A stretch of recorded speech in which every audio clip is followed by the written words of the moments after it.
With every new spiral, the story continues. Aloha, multidimensional friends, shifters, dreamers, co-creators from all across this beautiful holographic matrix. Thank you so much once again for joining another very exciting, educational, and inspirational live broadcasted Paradigm Shift Team Building Hangout.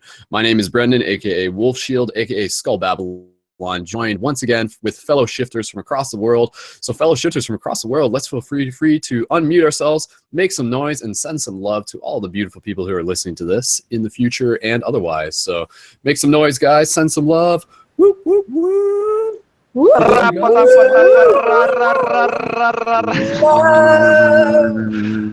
guys are awesome. Awesome, guys. All right. So we'll just switch those back over to mute, and we'll just get right into the flow with this broadcast. And of course, for those of you who may be new to this or unfamiliar, welcome.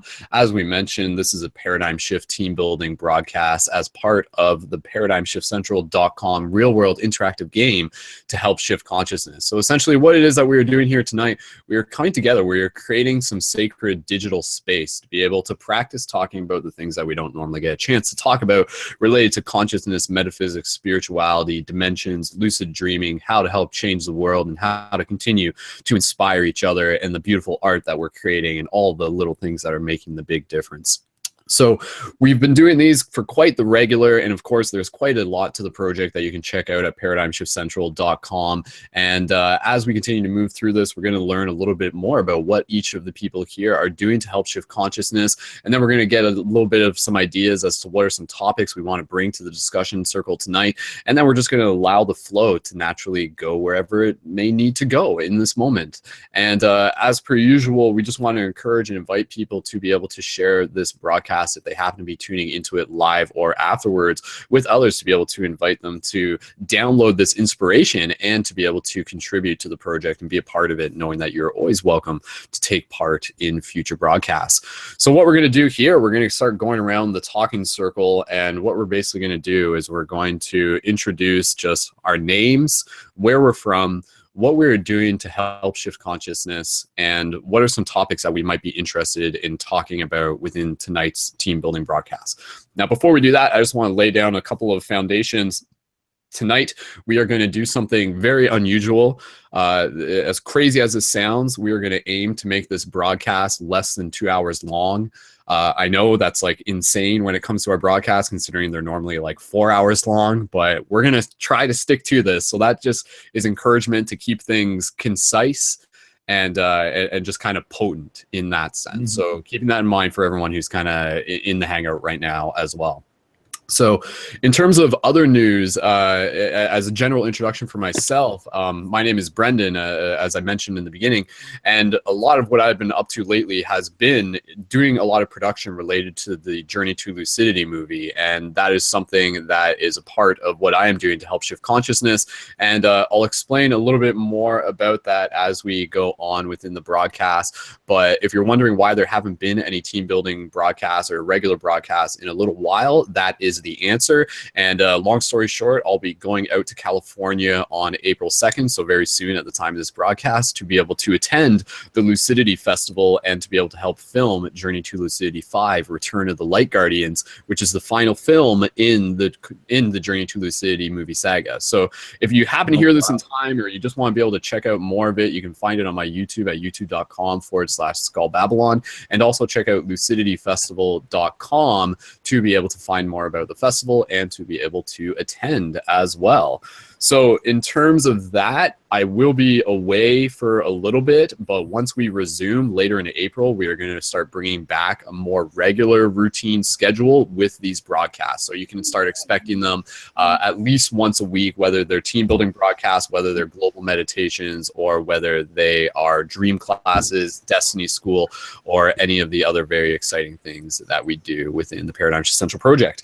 And of course, just as another quick introduction, a big part of this project is encouraging encouraging you guys to be able to help create and document the shift in consciousness. And you can do that through the main website by creating quest journals and conscious articles, as well as encouraging people to create physical paradigm shift communities where they are, that focus on having regular open-minded discussion and meditation circles.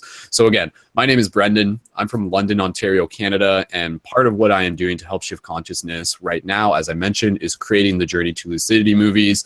I'm editing the third one and the fourth one while getting ready for the fifth one, and stay tuned because those movies will be coming out when the time is right for those. And again, thank you to the community for the support for helping make those possible.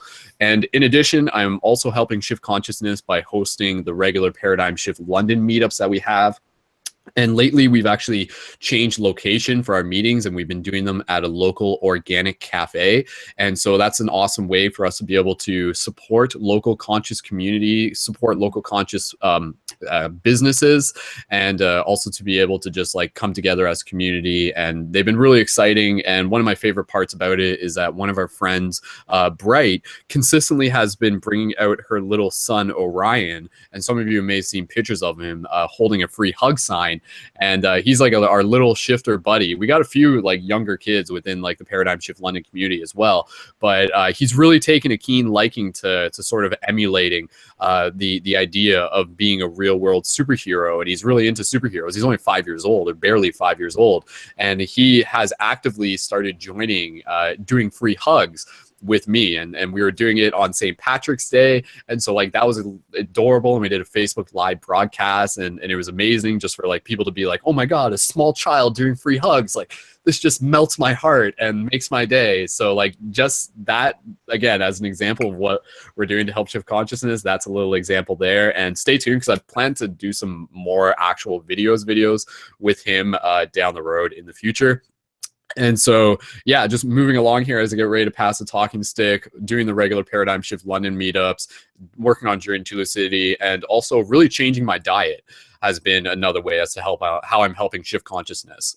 Those of you who maybe been following me again on Facebook at Skull Babylon, I've really I basically don't eat meat now anymore, which isn't anything new. It's been like that for a while, but I started doing a lot of like fruit and veggie blending, and that's been a huge change for my diet. It's allowed me to like get physically healthier. I'm pretty jacked right now. Like I'm pretty ripped and everything, getting ready for Journey to Lucidity, and changing my diet has been a big part of that.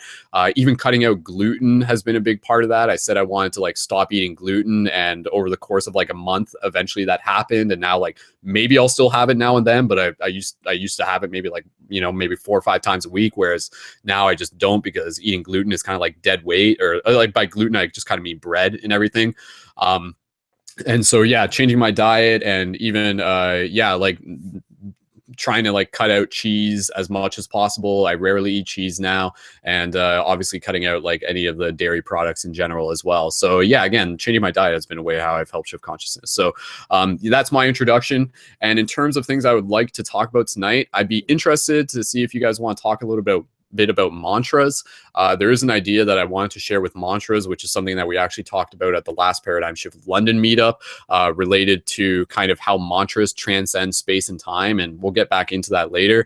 And in addition to that, I'm always interested to be able to hear any discussion that you guys have about recent dreams that maybe you guys have had, because I think that's a very important part of the shift in consciousness, is being able to document not only what happens in the physical plane, but what happens in the dream space as well, knowing that those stories parallel to this one are also relative to the shift in consciousness. So what's happening here in the physical is only part of the story. What's happening in the dream space is still very, very exciting and a big part of the bigger story that is unfolding as we speak. So that's my introduction. And yeah, I just want to again say much love and thank you so much, everyone, for being a part of this global project, this global team of shifters, people actively helping shift consciousness, hacking the matrix with love.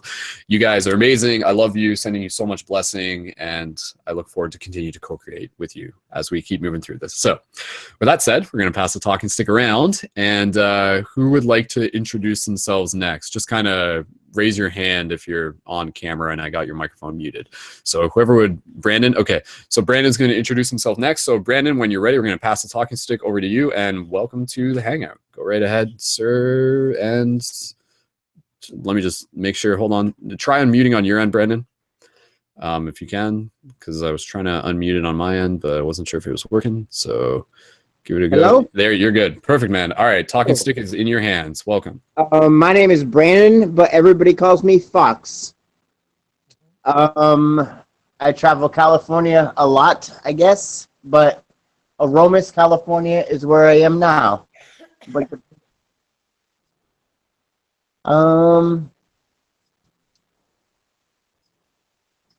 yep. And so what would you say, what are some of the things you're doing to help shift consciousness? Little things, big things.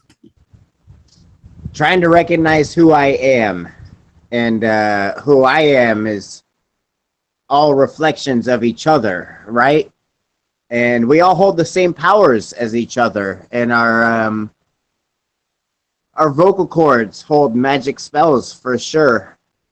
So I feel being aware of choosing how to enunciate my words in context in a way that people will perceive them, how I'm trying to projecting, I guess. Yeah. Awesome. It's such a magical world we live in. It's easy to make people feel and think certain ways just by vibrating these vocal cords. So be careful of what you say and how you say it, please. Cool. And I think that would, I mean, yeah, talking about the power of voice and words would be a possible topic we can get into a little bit more tonight. What are some topics that maybe you might be interested in talking tonight, or interested in learning more about, or anything along that line? Let's see. I'd say communication with the younger generations and helping them to pick out true information from misinformation, because it's so easy, and the access of information at their fingertips is so vast, but access of misinformation at their fingertips is also so vast. So, and having other peers, elders and stuff, to when I have a child, I want my child to be raised with all my friends. It's a subconscious rebelling to have the authority figure. These people tell me what to do because they say so. But being raised upon your peers who don't have that like automatic subconscious rebelling factor, I think is really important. Yeah, and respectful is respect. Anyways. Totally, man. I think those are some great points. The idea of learning how to discern information in this incredibly techno age. I think, and not even just techno wise, but no, I think those are some great points, man. So yeah, I got those noted. Awesome.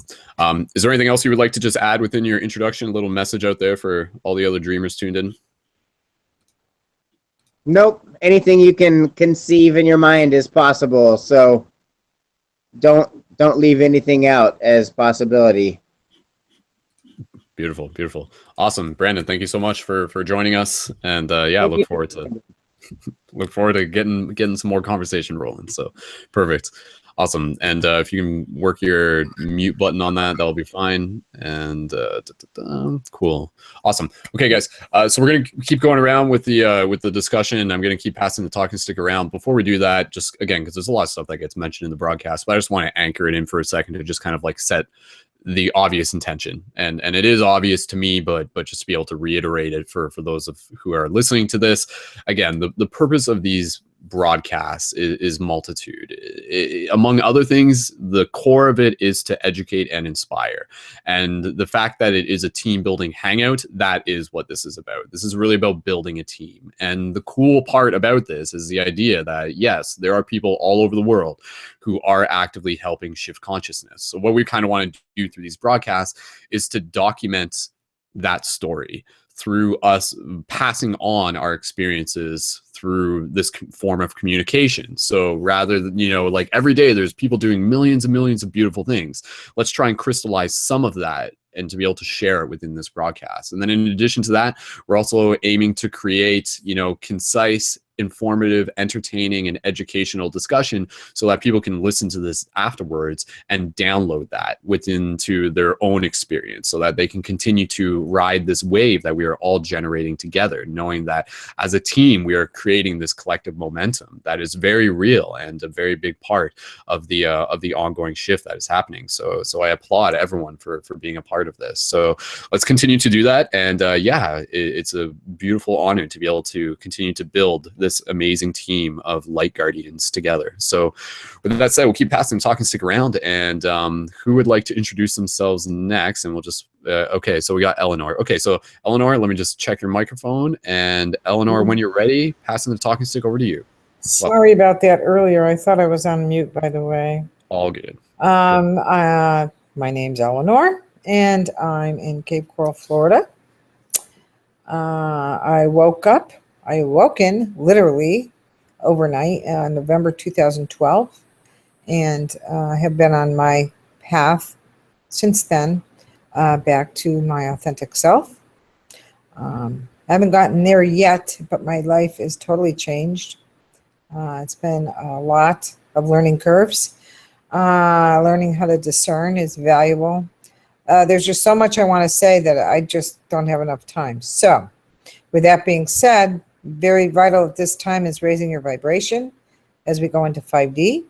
Actually, it's actually here already, but it's where you are is where you will be, and raising your vibration is key.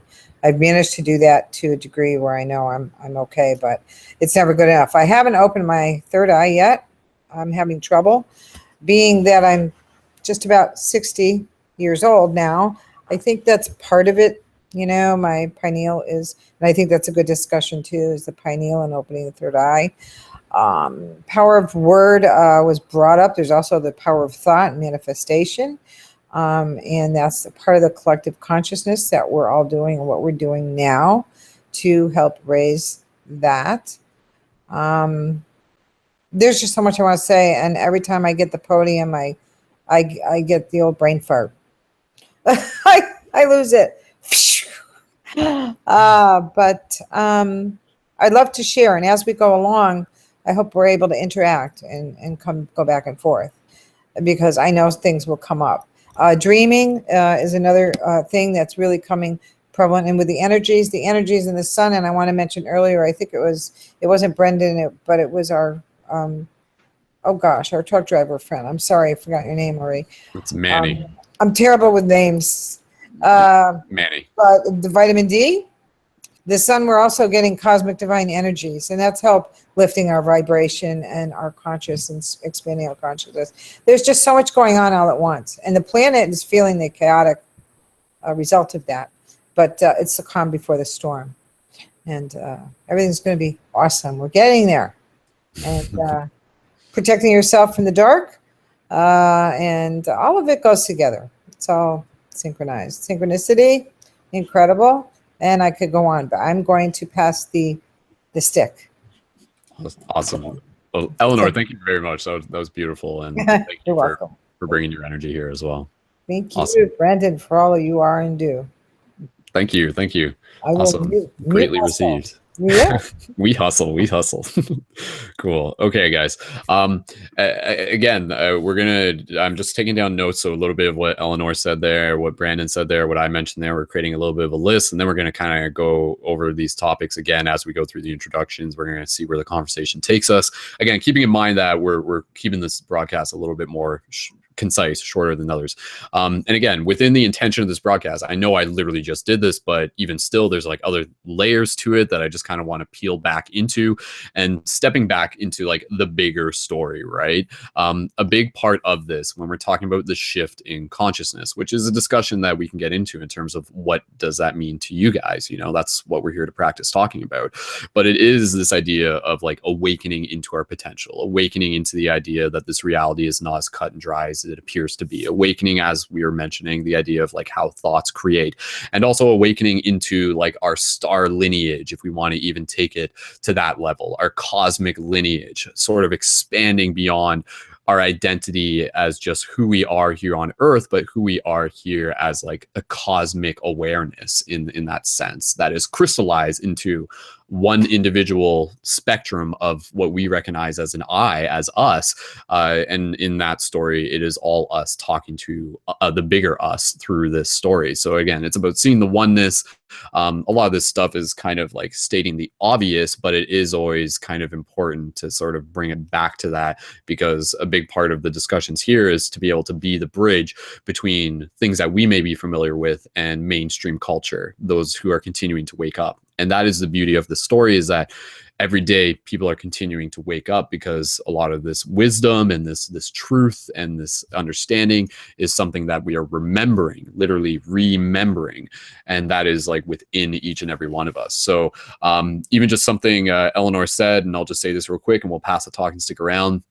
A big shift that I feel is happening is kind of like the just another understanding of what it means for me to be a light guardian. And you keep hearing me use that term. And again, a light guardian is a term that I use that's kind of synonymous with a shifter, but it's someone who is intentionally like holding up the vision of the future that they wish to foster, like a child. You know, it's like raising your visions into the world that are going to be able to not only serve yourself, but also serve others and serve the bigger community.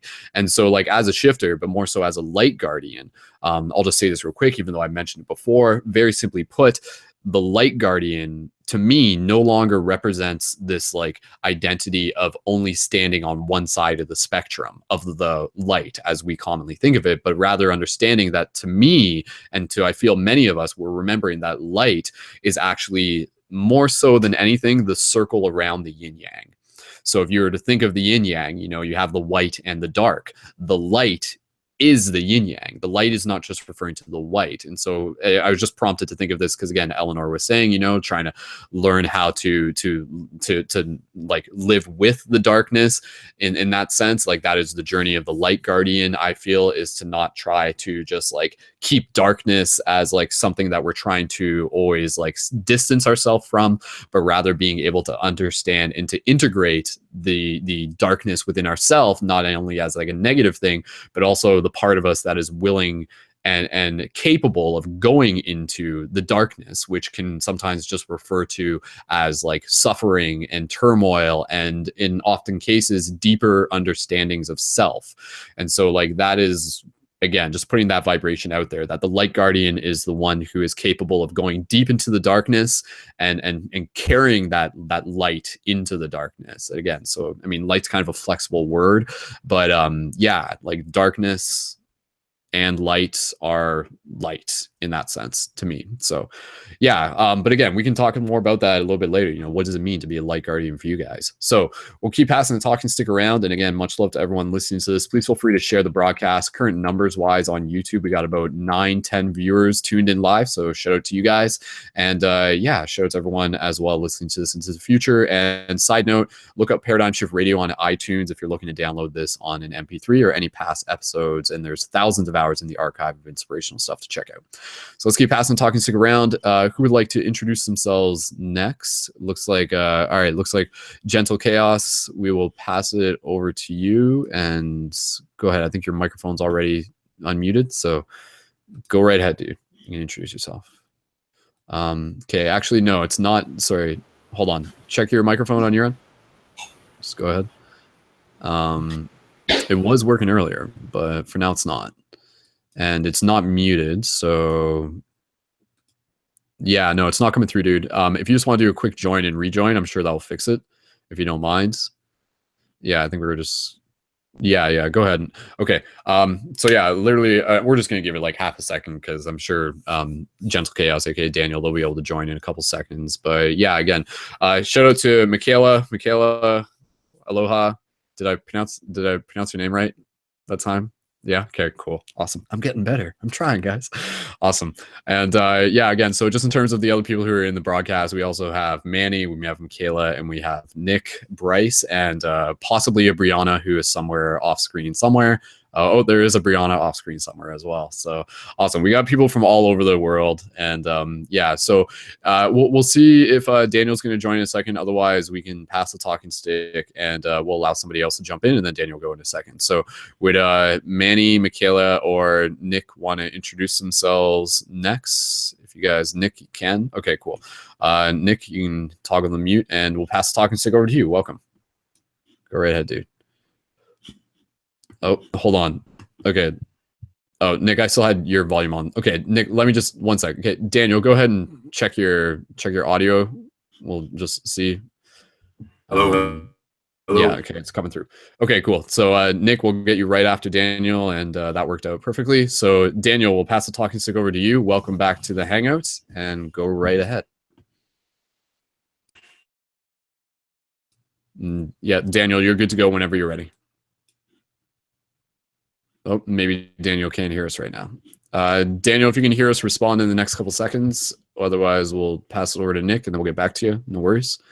All right. Hello. Yeah. Can you hear me, bro? Yes, we can hear you, but I'm not sure if you can hear me, so I don't know if me yelling makes a difference. I don't usually go by Daniel, so that's okay. That's okay. Yes. Okay. So Gentle Chaos. Okay. Yeah. All right. Okay. Go right ahead, man. Talking stick is in your hands. I woke up in 2012 as well. Welcome to everyone here. I've been working on a thing called Pizzagate for about 7 months. I just got back from Washington, D.C. And I've found it inside to be the truth, and I've just been pumping it. I think it's the one thing that's really going to help, big thing that's going to help consciousness wake up. It is suffering in my own experience. It was my suffering that brought me to the point of being able to finally sit in meditation. I see that this Pizzagate, this thing called Pizzagate, is a very beneficial tool. Unfortunately, true as it is, in my experience, it is helping wake up humanity. So that and leads to meditations, and I just attempt to clarify my communication. Communication's huge. Walking into the future and getting caught up in the emotions or up in the thought of something. Anytime I'm caught up in that, communication can be hard for me. Clearing that up and just loving as deeply as Awesome, man. Thank you, Gentle Chaos. Is there anything else you want to add into your introduction? No, I'm good, bro. Cool, man. Awesome. Sweet. Yes. All right. So yeah, getting on the concepts of communication, Pizzagate, if that is something we want to touch upon at some point, we can. I think like the what that represents is, again, like this idea that there's a lot of like corruption and deceit and lies that are happening within like the bigger control systems of society, and as those become aware, as the light gets shined on those, then it sort of like allows us to kind of take place, like it allows a healing to take place that needs to take part, and it allows like sort of shifts in powers to occur as kind of people see through the lies and the deceit that has kind of been controlling a lot of the society we live in and everything like that. So yes, those are definitely some big themes and big topics there. So for those of you who aren't entirely familiar with Pizzagate, again, like that's just basically the idea that like a lot of government institutions and big business corporations are involved in a lot of like nefarious schemes related to child sex trafficking and pedophilia and a lot of nasty stuff. So we've talked about it before on actual past broadcasts, again, with the idea of like looking at the darkness to be able to heal it. So if that is something we want to talk about, we can, and keeping in mind we have talked about it in other broadcasts, but it's always relevant because it's part of the bigger story. So with that said, though, we'll keep going around, and Nick, if you're ready, we will pass the talking stick over to you. So again, thank you, Gentle Chaos, and Nick, go right ahead. Talking stick's in your hand. Sure. Well, hi everybody. I also go by Nico, but my Facebook, it's Nick Bryce. That works just as well. And I am from Michigan. Lived all over Michigan. Currently in Kalamazoo, Michigan, though. my project is called, well, actually, my project just in general, I really should say, is just the raising of consciousness and, assisting to the whole raising of, awareness and such. And I largely contribute currently through a company I put together called Third Eye Horizon. And the whole concept of that is to create and share conscious media, or and raise consciousness in the terms that I put it. I strongly focus on social consciousness, so the realities of our political and economic truths, and higher consciousness, the ideas of transcendental reality beyond the physical, etc. So in a nutshell, that's what it is. And you can check it out at thirdeyehorizon.com, 3rdhorizon.com, and it's also on Facebook. Same thing, Third Eye Horizon. And the one thing that I wanted to put out there to the group, because I'm currently trying to really figure this out, and I've been researching it through different periods over the past few months, is the concept of digital content distribution. You could create content all day. It could be the best content ever known to man. And, if you're not getting the right distribution to that, with my objective being, to raise consciousness, my idea is to get to as many people as I can, as efficiently as I can. So content distribution, I feel, especially Facebook groups, you look at those groups and there's tens of thousands of people in groups, and there's tens of thousands of groups, etc.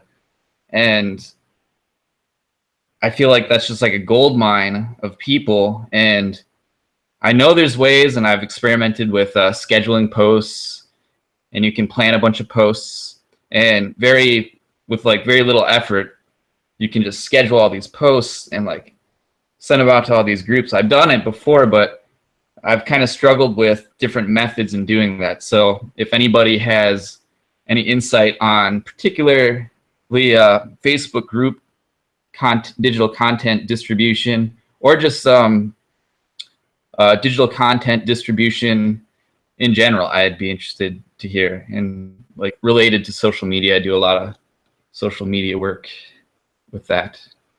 And that is it. Right on, man. Awesome. Namaste. Awesome.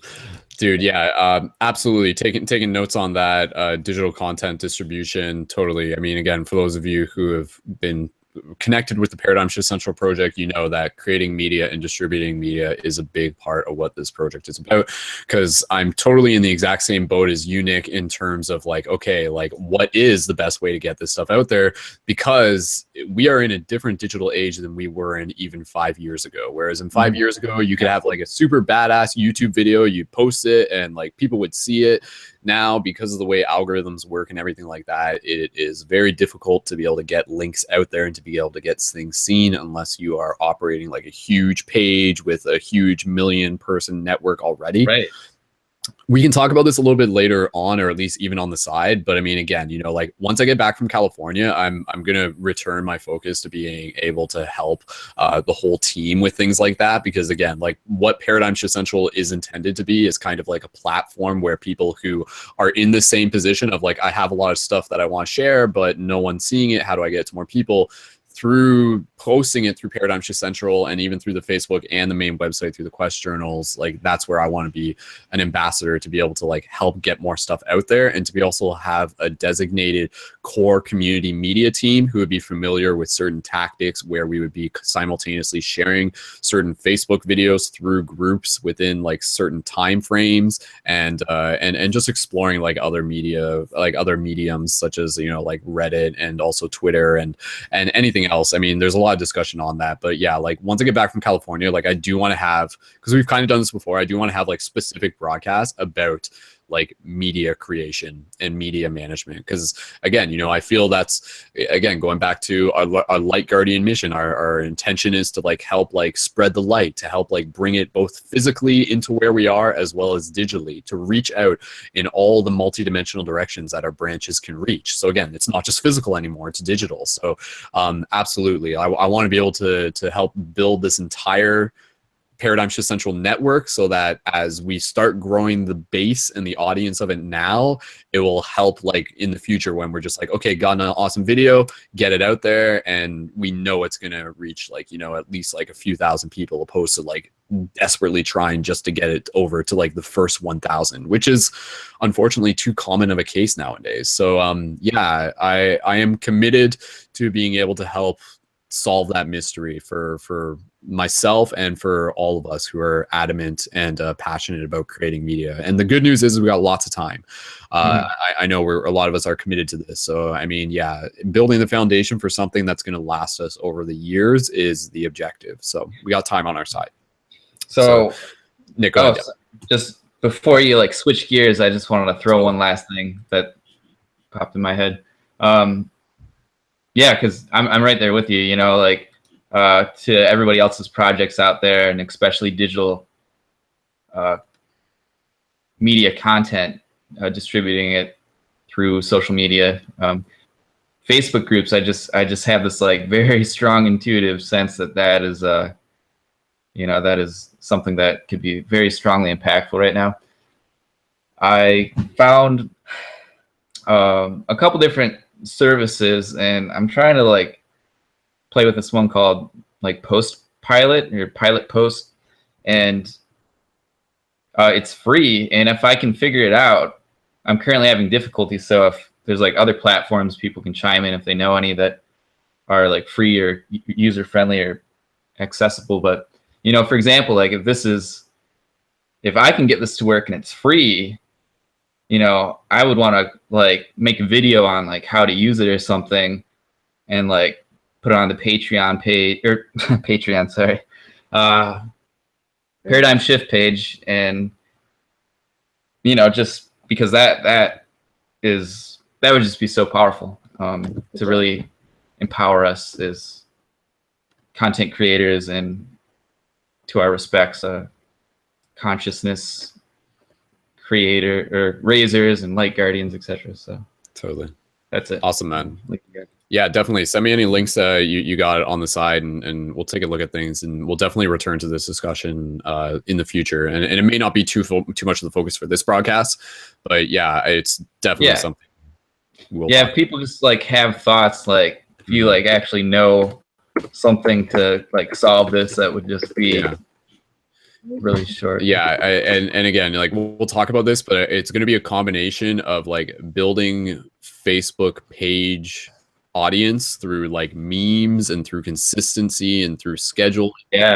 There's a lot of like there's a lot of work that kind of goes into it, but then again, you're creating like the foundation, and again, like that's kind of the idea with like the Paradigm Shift Central project, is rather than 50 different media creators trying to build like their individual pages simultaneously, if we can focus on building a core page and then funnel stuff through it, then every time a new video goes up that may bring in like 200 new viewers, those are also 200 new viewers for the person whose video is coming out next week or something like that. So it's kind of it's a reciprocal.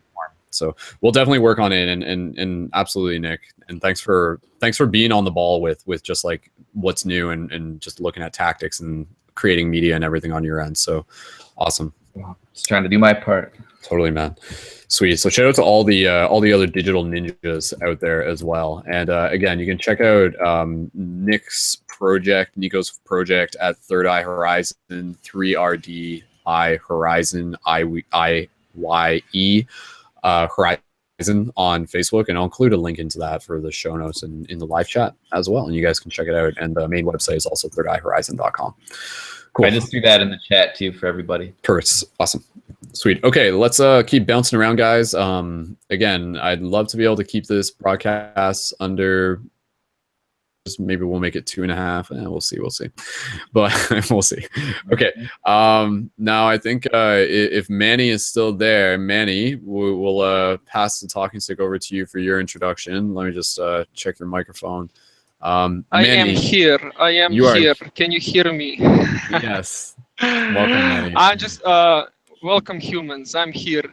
I'm just kidding. I'm not gonna play with my accent, but I might, because my might. camera is not working, so I can speak No like worries. this, and you can believe. Okay, guys. Like I speak earlier, my name is actually Mane, but people call me Manny or Maine because it's easier for you guys, the Westerners, to pronounce it like that. It's Mane. So yeah, Mane, Manny.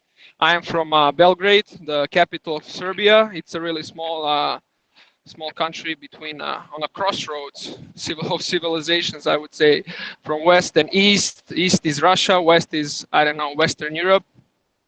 Anyways, I came here as a student, exchange student, and I'm a truck driver right now, which is really funny. But what I do to change, shift consciousness is just, I can say, being myself, like being my unique self, and bringing that like moment of instant experience to people by just being me. That's what I feel, where my power comes from. Like when I'm me, when I'm not anything else except me, and I'm just bringing the instant experience. But sometimes people, the how do you say, the feedback from the people can vary from really positive one to scared people, from like anxiety from the people, like wow, from it could be any subject, just the experience, bringing the now into whatever moment, like whatever you do, doesn't matter what. So yeah, just I don't have any big projects working on except doing that. And for me, I think that's a big thing. That the only powerful thing I can do is just, yeah, being my unique self.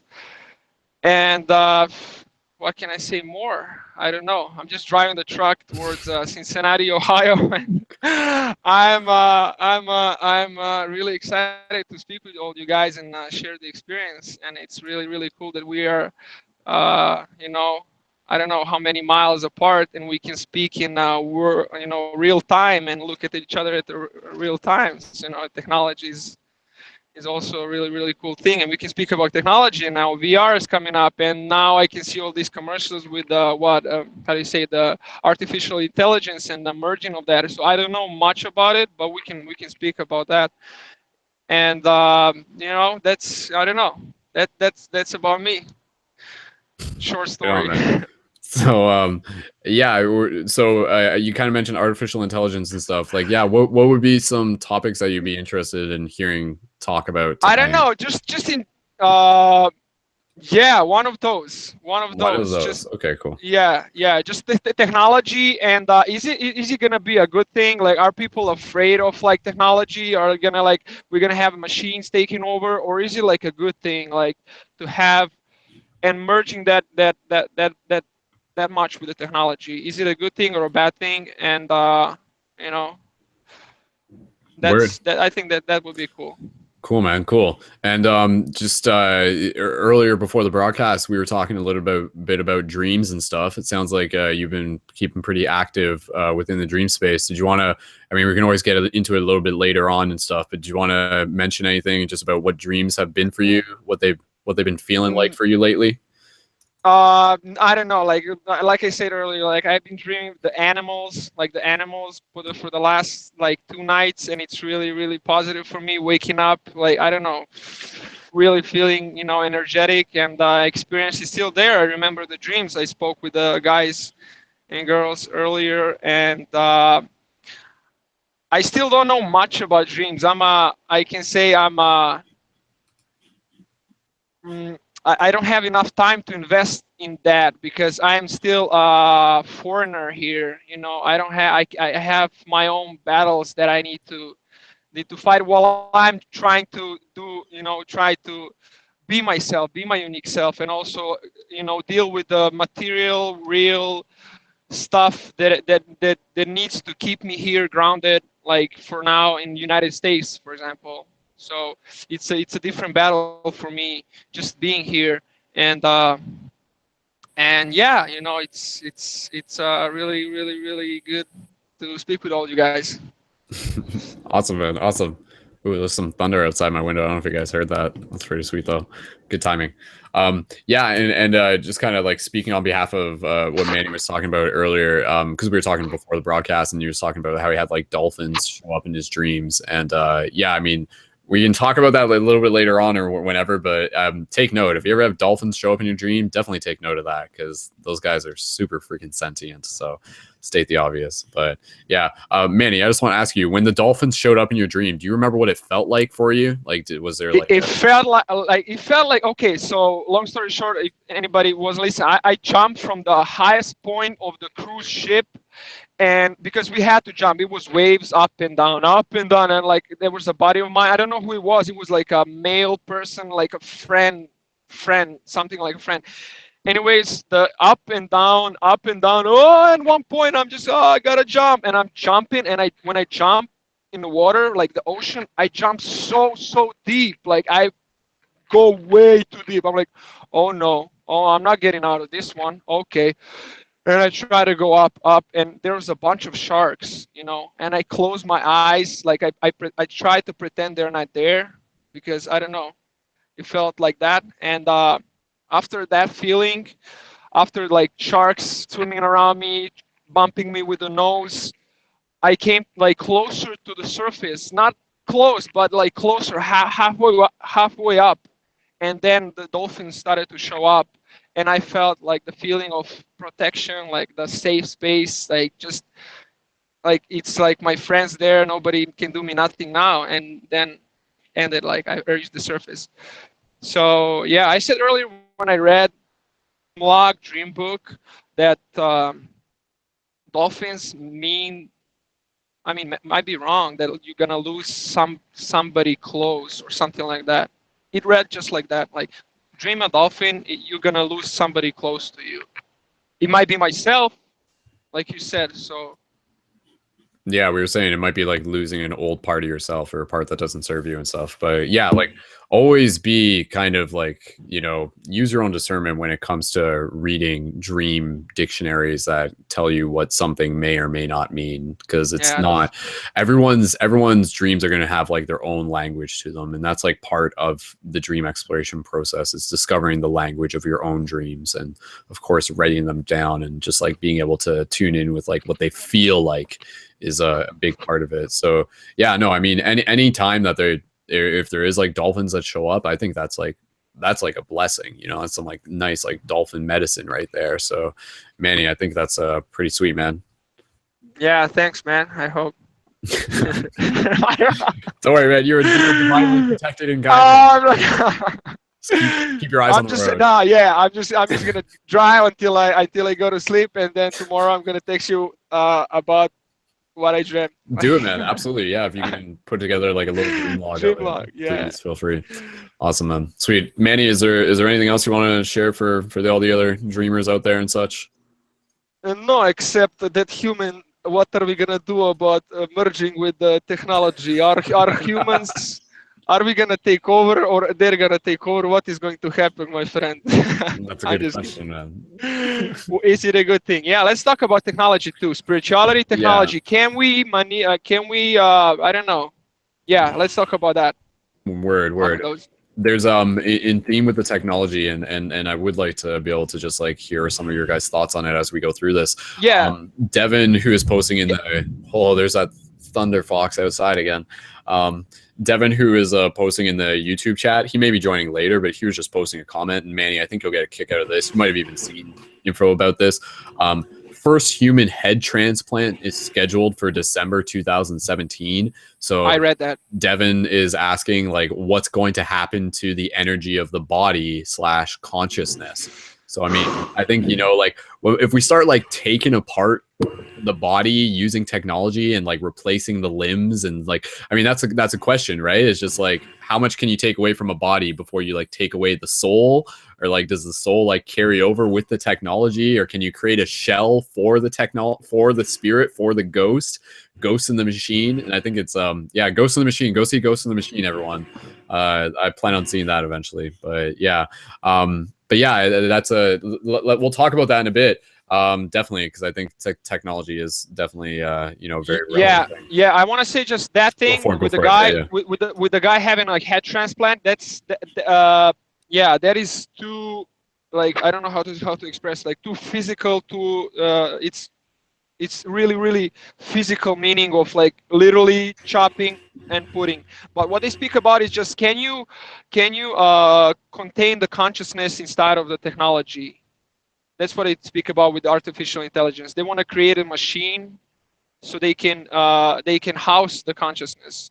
So can that be possible? Like, can a consciousness go down into a machine or not? So a lot of people are gonna say you're gonna burn in hell for saying that.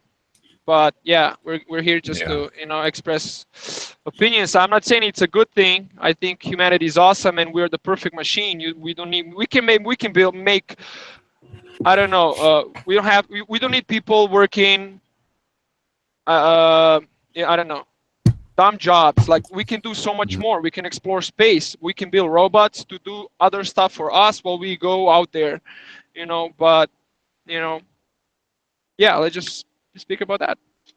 Yeah, for sure. And yeah, and I do want to talk about that, and we may just kind of bounce around on a couple topics, but yeah, like the exploration of technology parallels the exploration of consciousness. And yeah, and I agree. Like, can we create a piece of technology that can anchor in a form of consciousness, or will it always just be a simulated forms of like ones and zeros? But then when you break it down, are we not just ones and zeros? And as you said, are we already a form of technology from another perspective? So yeah, lots of awesome ways to kind of look at that and help understand more of the bigger picture. Because I do think that if we want to like create artificial intelligence, we need to understand more about consciousness, you know? So kind of goes hand in hand. So yeah, it's hard to create artificial intelligence without kind of bringing in like some understanding of spirituality into it. So yeah. Okay, cool. Manny, thank you for your introduction and for being here, and thank you for doing everything, and eyes on the road, and much love, and thumbs up. Always. Thanks, man. Sweet, man. All right. Okay, so I'm not sure if Michaela was going to be joining later. I think her computer probably crashed or something. So if we do hear from her, I'll let you know. She's been in previous broadcasts. Last one we were talking a lot about dreams and star seeds and stuff like that. But maybe we'll hear from her. But we did have another player who joined the game. We had Steve who joined the game. So Steve, if you're ready, we've just been doing basic introductions, and you may have already heard, but basically introducing just your name, where you're from, a little bit about what you're doing to help with the shift in consciousness, and maybe some topics that you might be interested in bringing to the circle tonight. So Steve, welcome to the Hangout, and I'm going to pass the talking stick over to you. So go right ahead. Hey everybody, what's going on? Hey guys, I'm Steve. I'm from planet Earth. From New Jersey. Planet New Jersey.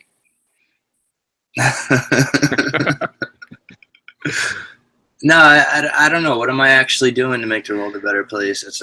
I have no idea, man. I have no idea. Just try not to be evil. I don't really know. I really wasn't even really planning on tuning in tonight. I just kind of popped in, and then Brandon's like, "Hey, say something," and I'm like, "Is evil in New York?" So I had this idea about aliens, about how we're all aliens, how we're all sent here from another planet because we're degenerates, and that explains why everything is so screwed up. This woman's shaking her head. It's an interesting. You know, like this isn't our original planet. We are the degenerates of people from another place. Yeah, I beg to differ on degenerates, but the rest you got right. We're sent here because we're badass. And we're here to make that difference. Maybe it's a mix of both. Maybe Maybe We were made to be bad because the bad ETs messed with us. But we came back from that, and that's why we are where we are. And you're doing what you're doing. And I'm going to be quiet now. No worries. One second, Brandon. We're about to jump off just into kind of like freestyle popcorn discussion. So, Steve, I think we'll kind of maybe springboard from that topic into just like open discussion. But Steve, is there anything else you just want to say within your basic introduction as little as you want? So. No, that's it. Thanks. Cool, man. Awesome. Thanks for joining. Yeah. Okay. So, I mean, like obviously when we're talking about aliens and stuff, a lot of people perk up, and yeah, I think I'll just put in my 2 cents, and then we'll pass it over to Brandon. And let me just check microphones on a couple of people here. Perfect. But yeah, like it's a good question, right? Like, are we degenerates from another star system or something?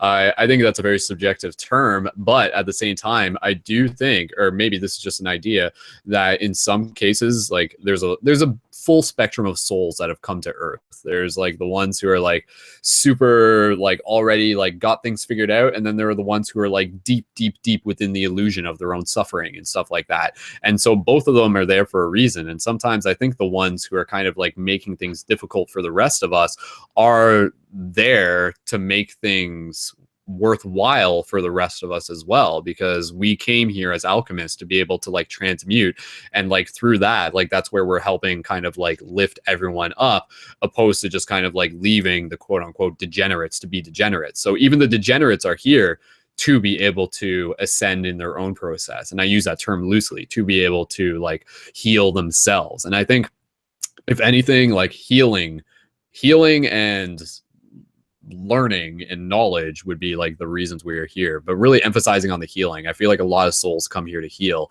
and then a lot of us kind of get mixed up in the mess that takes place when that healing is occurring, which can sometimes look very ugly, but necessary and essential, and all part of some bigger story. So Brandon, I'll pass it over to you because I saw you had your microphone unmuted a second ago. So Brandon, go right ahead. If you can unmute yourself, jump right in. Yeah, you're good. Go ahead. Yeah. I think a big piece of it is helping people to recognize their own power that they hold. Not just being, well, really making people know who they are. Setting the boundaries. There's so many variables that come to be.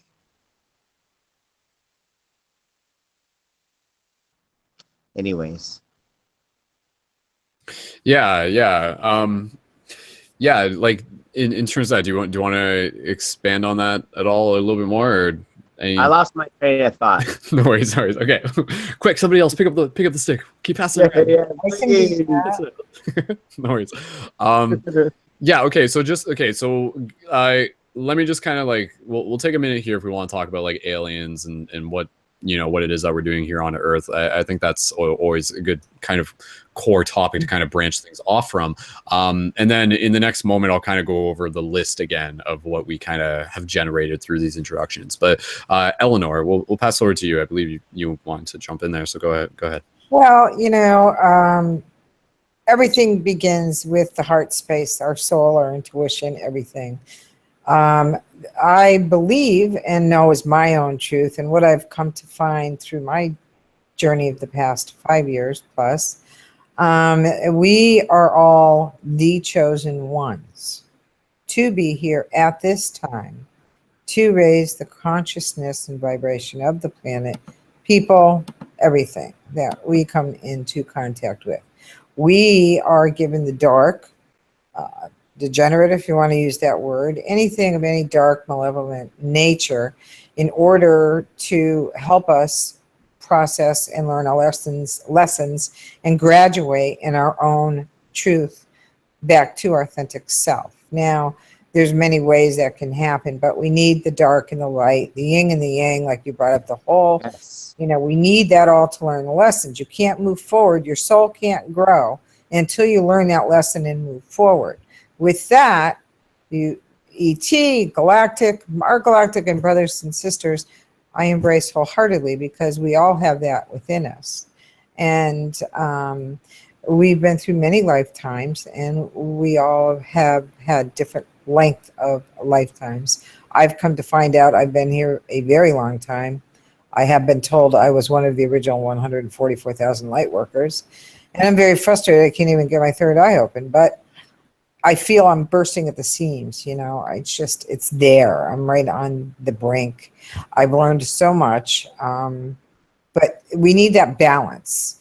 And you're absolutely right with what you just said, Brandon. And there's just so much to say on it. And I don't want to bore everybody, but then again, I could go on for an hour, just like probably everybody else, because there's so many bases to touch in this conundrum of stuff. I mean, it's just so vast. We have our inner Earth family, our galactic family. I mean, we're literally surrounded by millions of ships right now waiting for the word to until humanity calms down enough in order to accept them.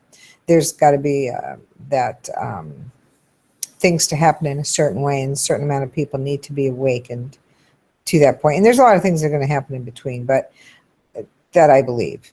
No, Okay. it's not going to be an extermination. Obviously. What? No. It's not. No. We were kind of like, to my understanding, they gave up on us. But then the light started coming on in the planet. People started waking up. And thank God, you know, we overcame the darkness. And despite everything, the cabal, the Illuminati, whatever you want to call them, did to take from us the light and keep us separated from the divinity, we still won. You know, we're here. We've prevailed. And we're waking people up every day, you know. And they lost. They've already lost. It's just got to be announced. They're done. They're still around, and they're still trying to stir up trouble, the little minions. But the overall picture, we have won. So I'll pass the stick, but I'm going to keep my mic open because my mouth is. That's perfect, Eleanor. I'll just kind of manually kind of keep an eye on the microphone and stuff too. But yeah, I think, my goodness, there's so many things to talk about. You're right, and I think just a lot of things there we can really kind of like delve into if we want to. You know, it's just like, wait, there's like spaceships floating around Earth or something like that. It's just like, what's that about? I do want to just be able to keep passing and talking to you around, and just before we go into this, just laying a bit of foundation that, again, reminding us that the reason why we get to this part of the discussion is, again, to be able to practice communicating some of these ideas. And it may be stuff that we don't always get a chance to talk about. And so we're practicing communicating with each other, and we're doing it in a respectful way. And if we were in a circle of a physical paradigm shift community, one of the ways how we would just like moderate it is that if you have something to say, you simply hold your hand out. So like hold your hand out like as if you're offering something to the circle. But if you're, since we're just on camera, if you guys do have something you want to say, just kind of like, yeah, wiggle your fingers at the camera lens, and I'll keep an eye on that. Yeah, and we'll just moderate it that way.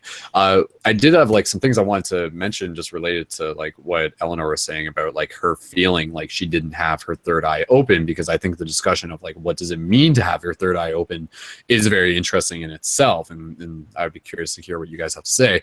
But before we go too much further with that, we did have Devin, who recently joined, and I'm sure Devin always has some interesting ideas related to a lot of the topics that we have here to share.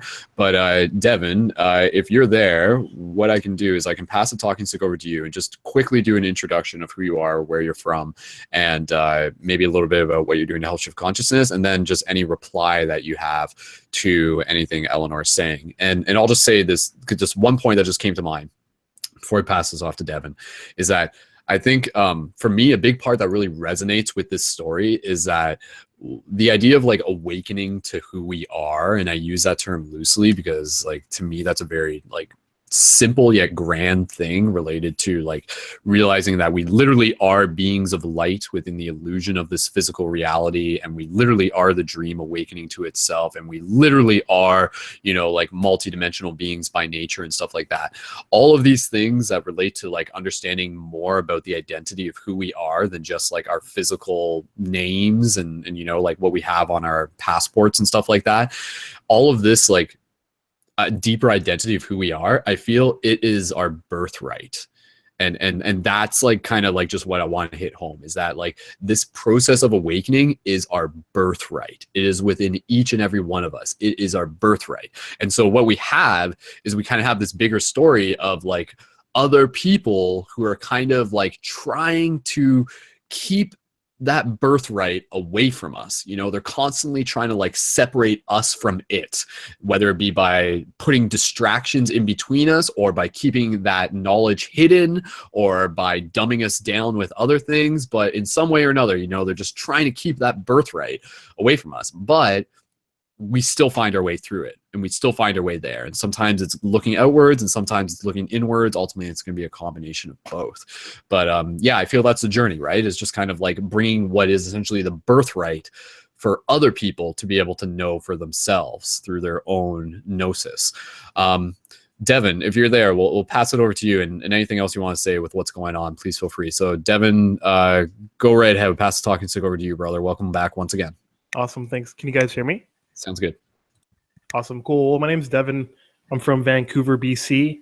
I've just kind of been here, just, you know, every once in a while I'll see the Hangout and I'll get on and, you know, talk about really cool things. It was like maybe a year ago I did ayahuasca, and ever since then I've been completing my Dharma just every day for the past year. I've just kind of been going through memories and emotions that I felt a long time ago that I didn't know. And it's just a continual process, and I'm just learning and learning every single day, you know, in my meditations, with my crystal healing. And before I even went to go do ayahuasca, it was a psychic attack. It was a really dark place where I was before I even come to understood spirituality and whatnot.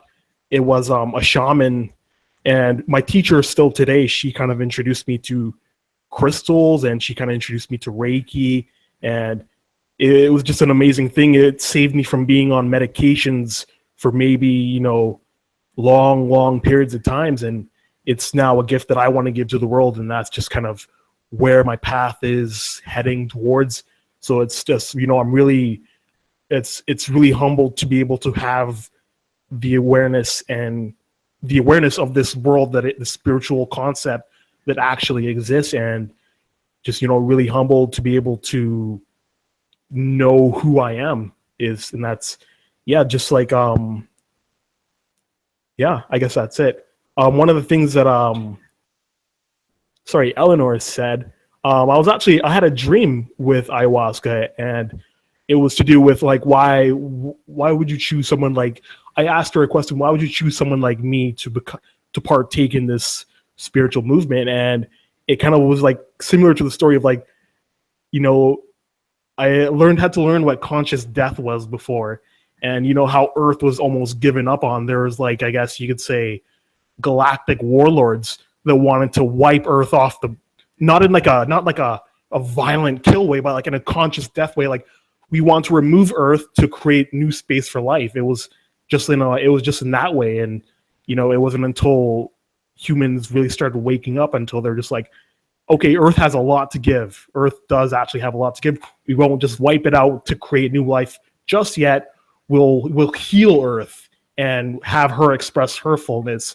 And that's kind of what ayahuasca has told me that's happening to just all of us in general. And it's like, it's amazing to be able just to simply know that. And yeah, that's kind of where I'm at now. And, you know, I practice as much as I can every day. I kind of want to go back to Peru and, you know, train to be a shaman and train in Reiki and just keep the process going as fast as I can, right? But patience is a huge thing that I've had to learn lately. So yeah. That's awesome, Devin. It's beautiful. Thanks. I like that little story, the idea that like Earth was almost given up on at some point. And again, like to me, that kind of reminds me of the idea that that like the story of what's been happening on Earth has been happening for many, many, many, many cycles. Like what we're seeing of what we recognize as like, like the remnants of the history that dates back for the past, like, barely like less than 10,000 years is kind of like what we recognize as our period. But this gets into the idea of like ancient cultures and everything like that. But yeah, it's crazy just to consider that has Earth like kind of like literally kind of like gone through like all sorts of rises and falls, and to the point where other people were just like, oh my god, this place is a mess, like why are we doing this? And then collectively they're just like, no, like there's still hope, like let's give it like one more try, and maybe that's us. Maybe we are that one more try. We are that precipice. We are like that axiom where like everything is kind of going to go one way or the other kind of thing, which is like a super, like that's the quest. That's this epic quest, is to kind of like live for our survival in a lot of ways. And I'll just say this and pass the talking stick around to anybody else, and we'll just kind of go through conversation topics, and I'll go over the list again in a second as we kind of just like settle through with what we got.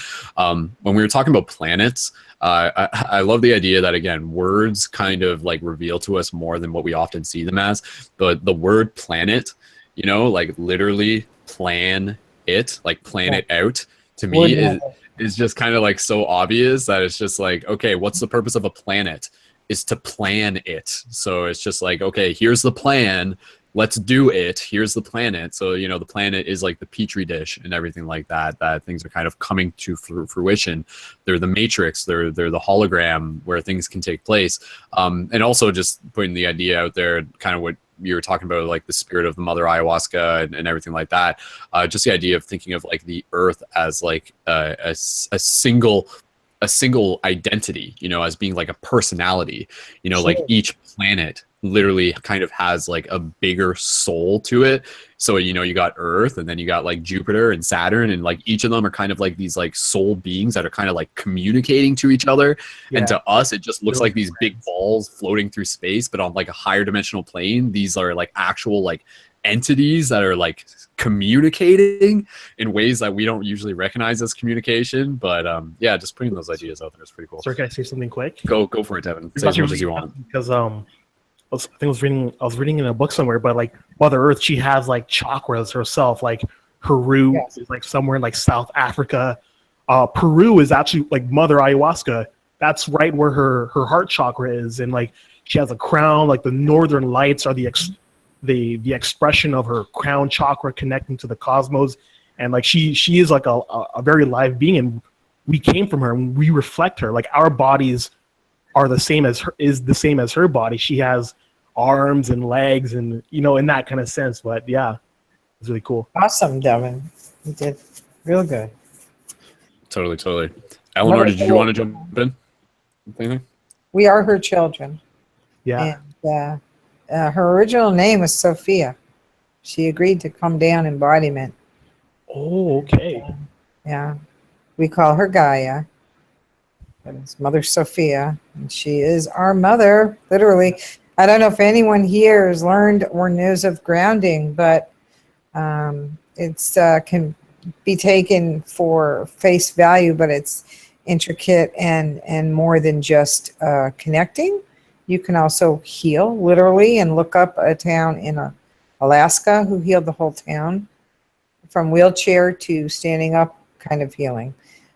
Just by grounding literally with the earth and connecting with the earth in a major way. So I just thought I'd put that out there, that she heals us if we get back out in nature, spend time barefoot connecting and visualizing connecting with her crystalline heart center. But you're absolutely right. She has her own chakras, and it's amazing. She has her own consciousness. And she's the one that's making it very turbulent right now because she's moving into 5D. Actually, I think has. So I'm going to pass the stick because I'll keep going. It's definitely a lot more to go through there for sure. Yes. Okay, so just keeping the talking stick available for anybody else who wants to just jump in on this point with what we're talking about. I know there's like a million directions we can go, guys, but that's half the fun. Ayahuasca. Oh, that'd be awesome. Anybody, Chaos, did you want to jump in? Let me just check your microphone. Yeah, I was just going to say the communication part, it's so pivotal that we're able to start communicating with one another. we have these abilities like Mother Earth, healing, and then a lot of it starts in our thoughts. That's where the creation of so much comes right from here. And so it's a matter of being able to identify this thing, not as me or who I am, rather me, the tool that I use to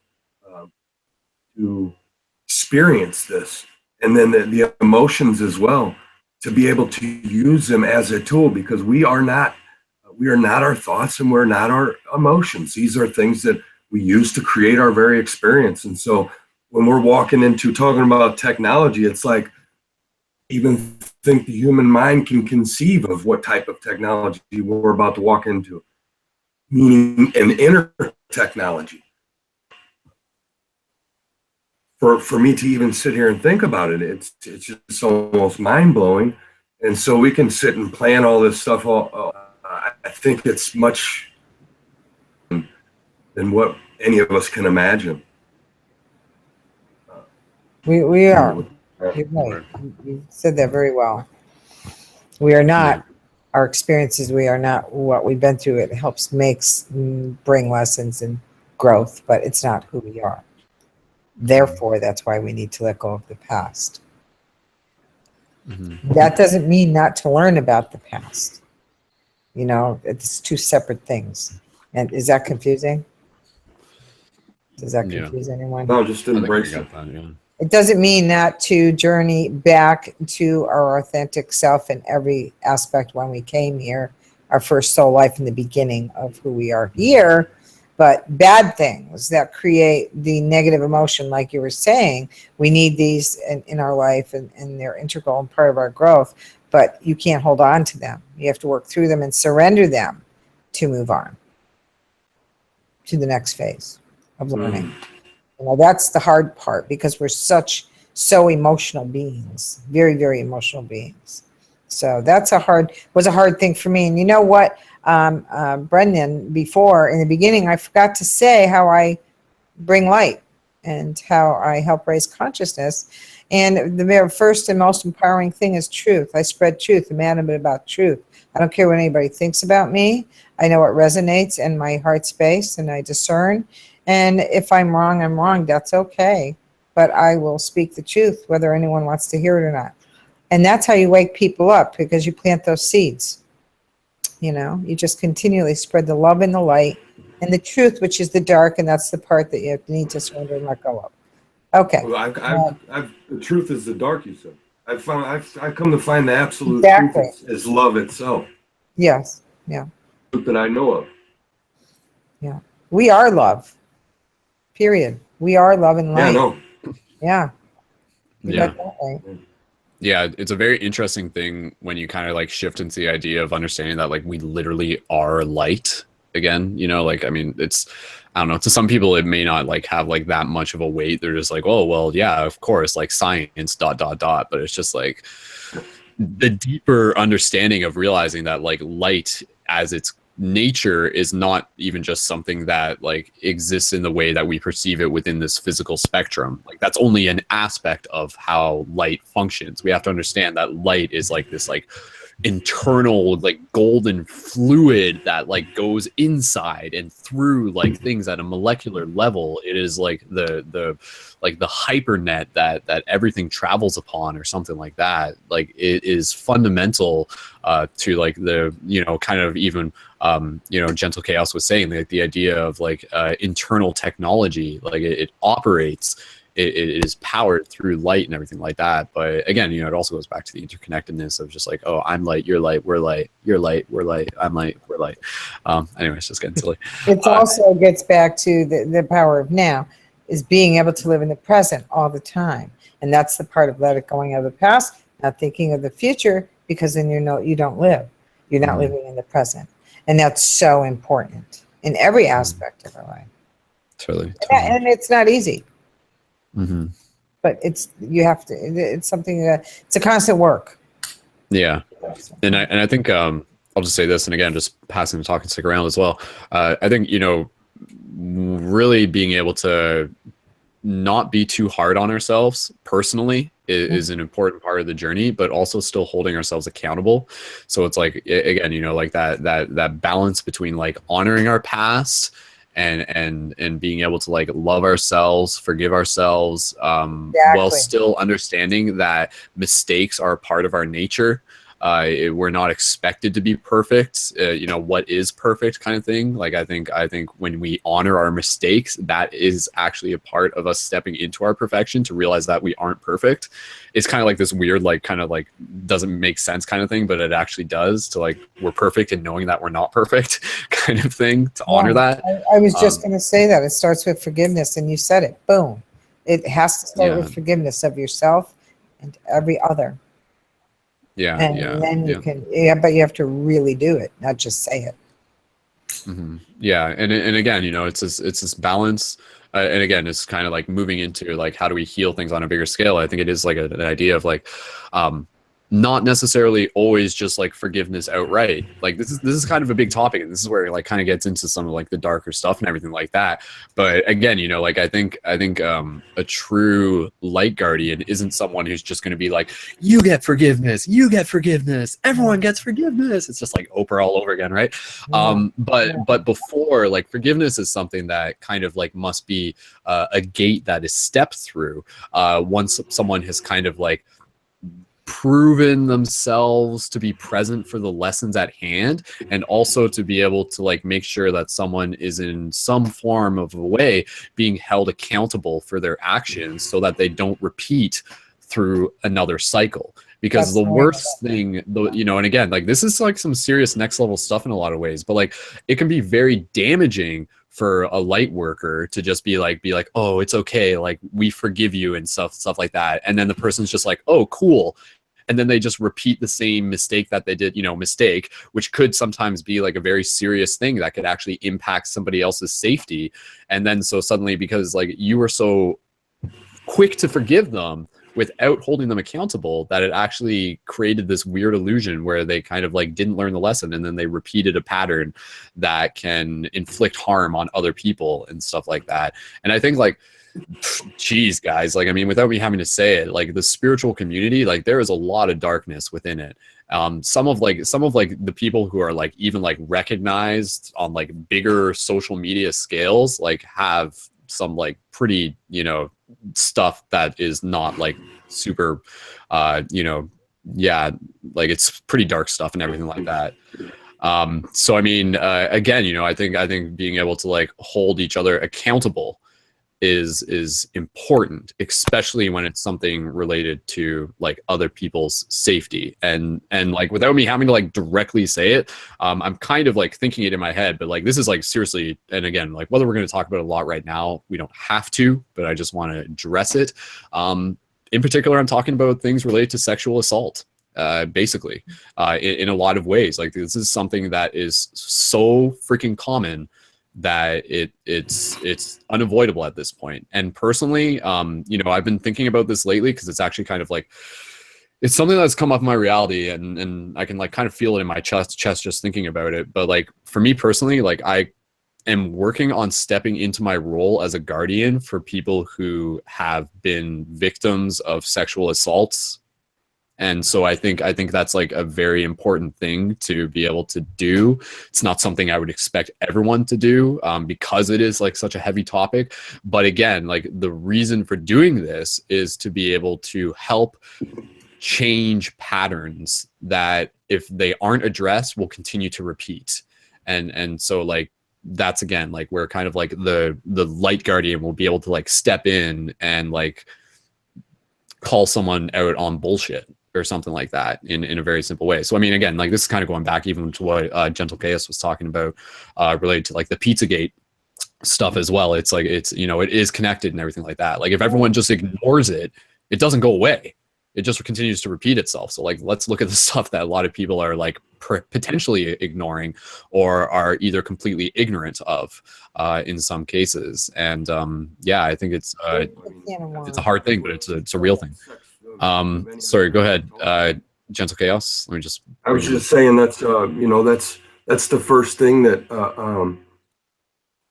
tells the victim is, don't you say anything. So this is a big hush hush thing that's going on, and it's a tool that are using to keep us spiritually just knocked down, because I come to know that we are all connected.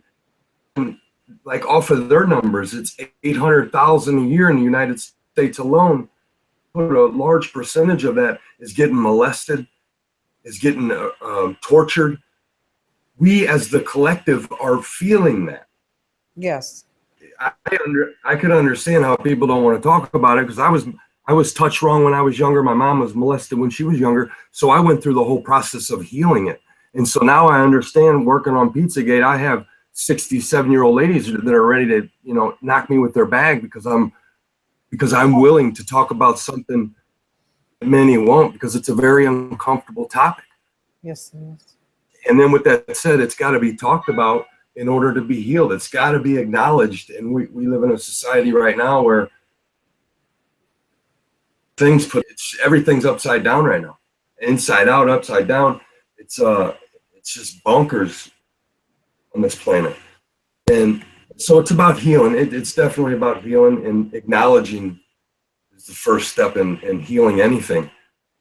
We have to acknowledge that it's even an issue, and there's majority don't think it is. Yeah, definitely.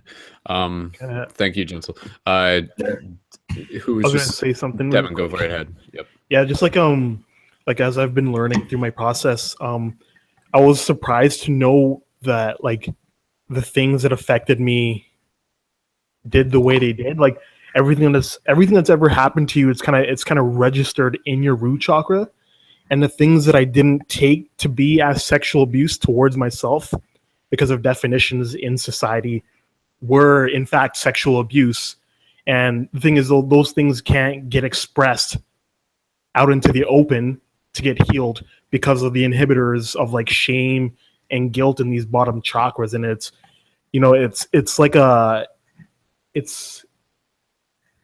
something that's going to come to, like, I think this is like what's going to tip consciousness more into openness and love, is the fact that like people are kind of catching on to like what true sexuality is. Like I think that's one of the tipping icebergs in consciousness that's going to heal the planet, is healing in that area. So yeah, Definitely. Yeah, I think it's going to be really important. And I do want to talk about this just for a little bit more, and then we'll kind of change subjects. But does anybody else want to comment on what we're talking about right now? I'm not sure if Eleanor did, or Brandon, or anyone. It's the Pizzagate. I hate that name. Pettia Gate, whatever the heck you want to call it. It's such a crime against humanity. It's so massive, and the veins are throughout the entire planet. These people in this darkness, and that's an epic scale. That's huge. They need to be held accountable. Everyone needs to be held accountable. And when I was referring to forgiveness before, is when it's a personal thing. The accountability is separate on each other's path. You have to arrive at the point in your life where you acknowledge that you did what you did, forgive self, and so on and so forth. The victim and the perpetrator as well, because we all have our own paths. How can we hold someone else accountable where we don't even, know where they are? And that's where I mean that it begins with forgiveness, because if you don't forgive and move forward, you're going to forever live in that moment. So it's really intricately woven. It's not simplified, even though it should be. It so isn't. It's like a spider web with 1,000 spiders in there. It's just so deep. Yeah. It's very, I've had it in my life and my family as well. So I do understand it on many levels. And it's difficult. Yeah. I was surprised this came up. Yeah. And again, like I honored all of us just being able to create like a space where this is something that can be talked about. Because again, it starts in small circles like these, and then it kind of, goes outwards as with everything else. But yeah, kind of with what, with what Eleanor was saying and what Chaos was saying as well. Like I feel like a big part of what we're observing here is not just like sexual assault is the problem. Yes, that's a problem. But the core of it is kind of like rooted in our relationship as humans with power, lust, and greed. And I feel that is kind of like where we get really distorted in a lot of ways. And again, like related to like the sexual assault stuff, like I think everyone knows someone who has been sexually assaulted or has been sexually assaulted, or even if they haven't been, like, there's many different forms of sexual assault. Sometimes it's verbal, sometimes it's physical, sometimes it's emotional.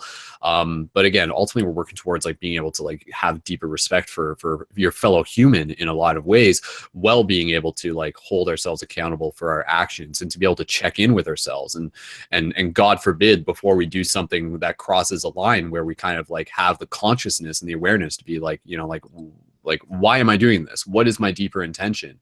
And oftentimes, again, the perpetrators of sexual assault are also the victims of sexual assault in a lot of ways. So it's like sometimes it's not just about like taking the person who's the perpetrator and ousting them from society, but rather inviting them into a safe space where they can do their deeper healing in themselves. Because if they're just like, if we're just showing up at their front door with pitchforks and flames and everything like that, that can get a message across, but it's not solving the problem in a lot of ways. Cool. Eleanor, go ahead. And then there's just one other thing I want. I just want to say kudos to you. That was very well put. Yeah. And again, guys, like, I'll say this now, because it's going to be something that is going to come up later on. And it's something that kind of came into my path. So like I either have a choice to say I'm going to do something about it, or I'm going to ignore it. And because it came into my path, it's something that I am choosing to do something about it. In particular, there's something that you guys are going to hear about once I'm back from California. I'm going to focus a little bit more about it, but it's actually, I'm very hesitant to be able to get into details now, but it's pretty big, and basically it's related to a friend of mine and another person who is actually very, very, very well known within the spiritual communities, who has perpetrated this other person. And it hasn't just been this one person. There's actually been, from my understanding, from their accounts, numerous people that have fallen victim to this person as a perpetrator. And obviously a lot of people don't know about this, because the person, my friend who was the victim, kept quiet about it for many years, and only within a recent while kind of like said, yes, this is what happened. But again, their intention towards doing this was because they wanted to be able to help prevent this from happening again. Their intention behind, like, they came to me with this story and they said, look, like, this is what happened. Can you do anything for me to help with this? Because I don't just want to do this just to like get the other person, like whatever. I want to do this to help other people. I want to do this so that this doesn't happen again. So this doesn't happen to other people. And so, and so it like helps, we can sort of like realize that this is happening and then to change it from happening. And obviously like everything kind of has to be like taken, like Steve's just posting in the chat, just saying like, how do you know it's true? Again, it's something that like, I'm not gonna like full on, it's something that I really, really kind of gotta like take small steps with, because it's a very big thing to just like come out and publicly say to someone like, hey, you're a sexual predator. Like, that's a huge thing to just like say to someone, especially if it's like not true and stuff like that. And so like, we got to be very mindful of that.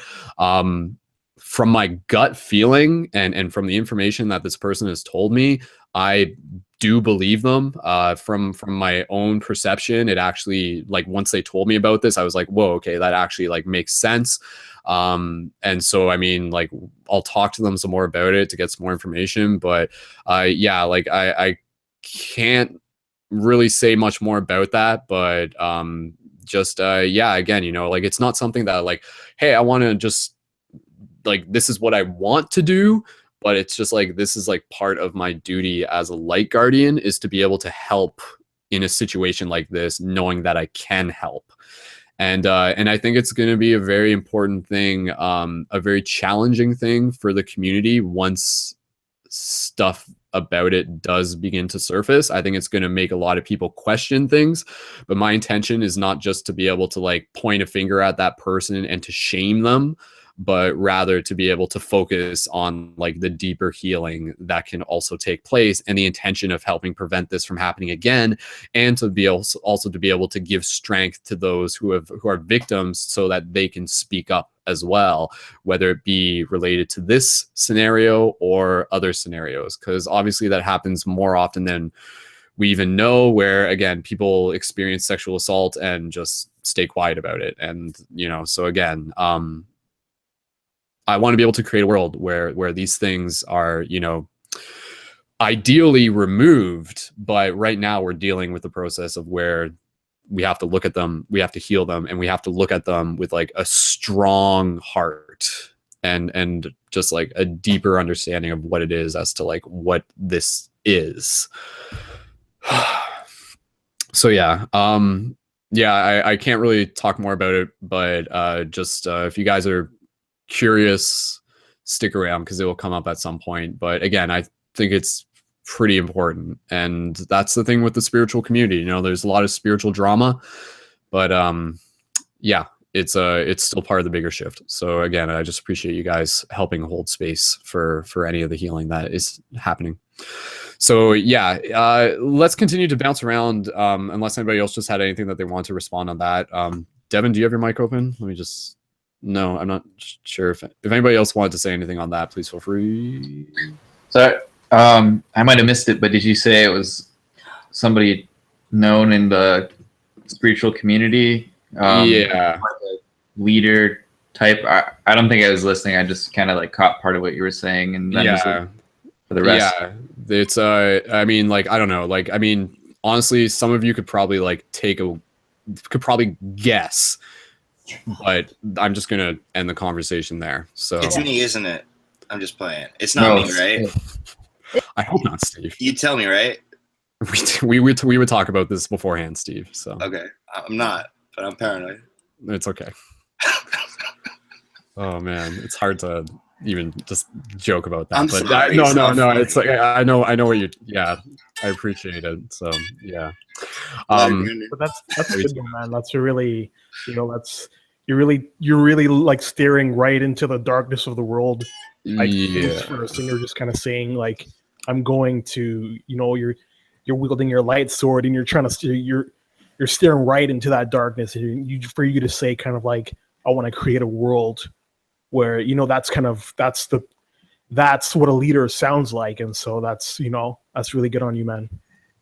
Word, man, word. And yeah, you know, like I'm a reflection for all of us. So, you know, like what I want to be able to do is like, you know, through this little story, maybe even just through people hearing this, if I can just like pass on one little thing, you know, like not little thing, but I want people to be that light guardian, not just in a spiritual sense to them, but also someone who's in a very social sense, who, if they see someone who may be getting like sexually, verbally assaulted on a bus, will like stand up and like say to someone, be like, no, that's not right, opposed to just watching and letting it happen, you know, because sometimes that's equally as bad as being the perpetrator, is standing by and watching it happen, knowing that you could make a difference. So, I mean, you know, for those of us who know people who have experienced things related to any form of assault, it's important for us to just be able to hold space, and learning how to hold space is a big part of this journey as well. And oftentimes, you know, that's just about showing up and listening, and again, just being that moral support. But yeah. And again, you know, like if people do have questions about this, don't really ask me about it just yet. Just honor just kind of like the time period, and it will kind of unfold as it will naturally. So, but if you guys do have other stuff that you want to talk about, like personally or anything like that, absolutely, please feel free to message me about that. But yeah, okay.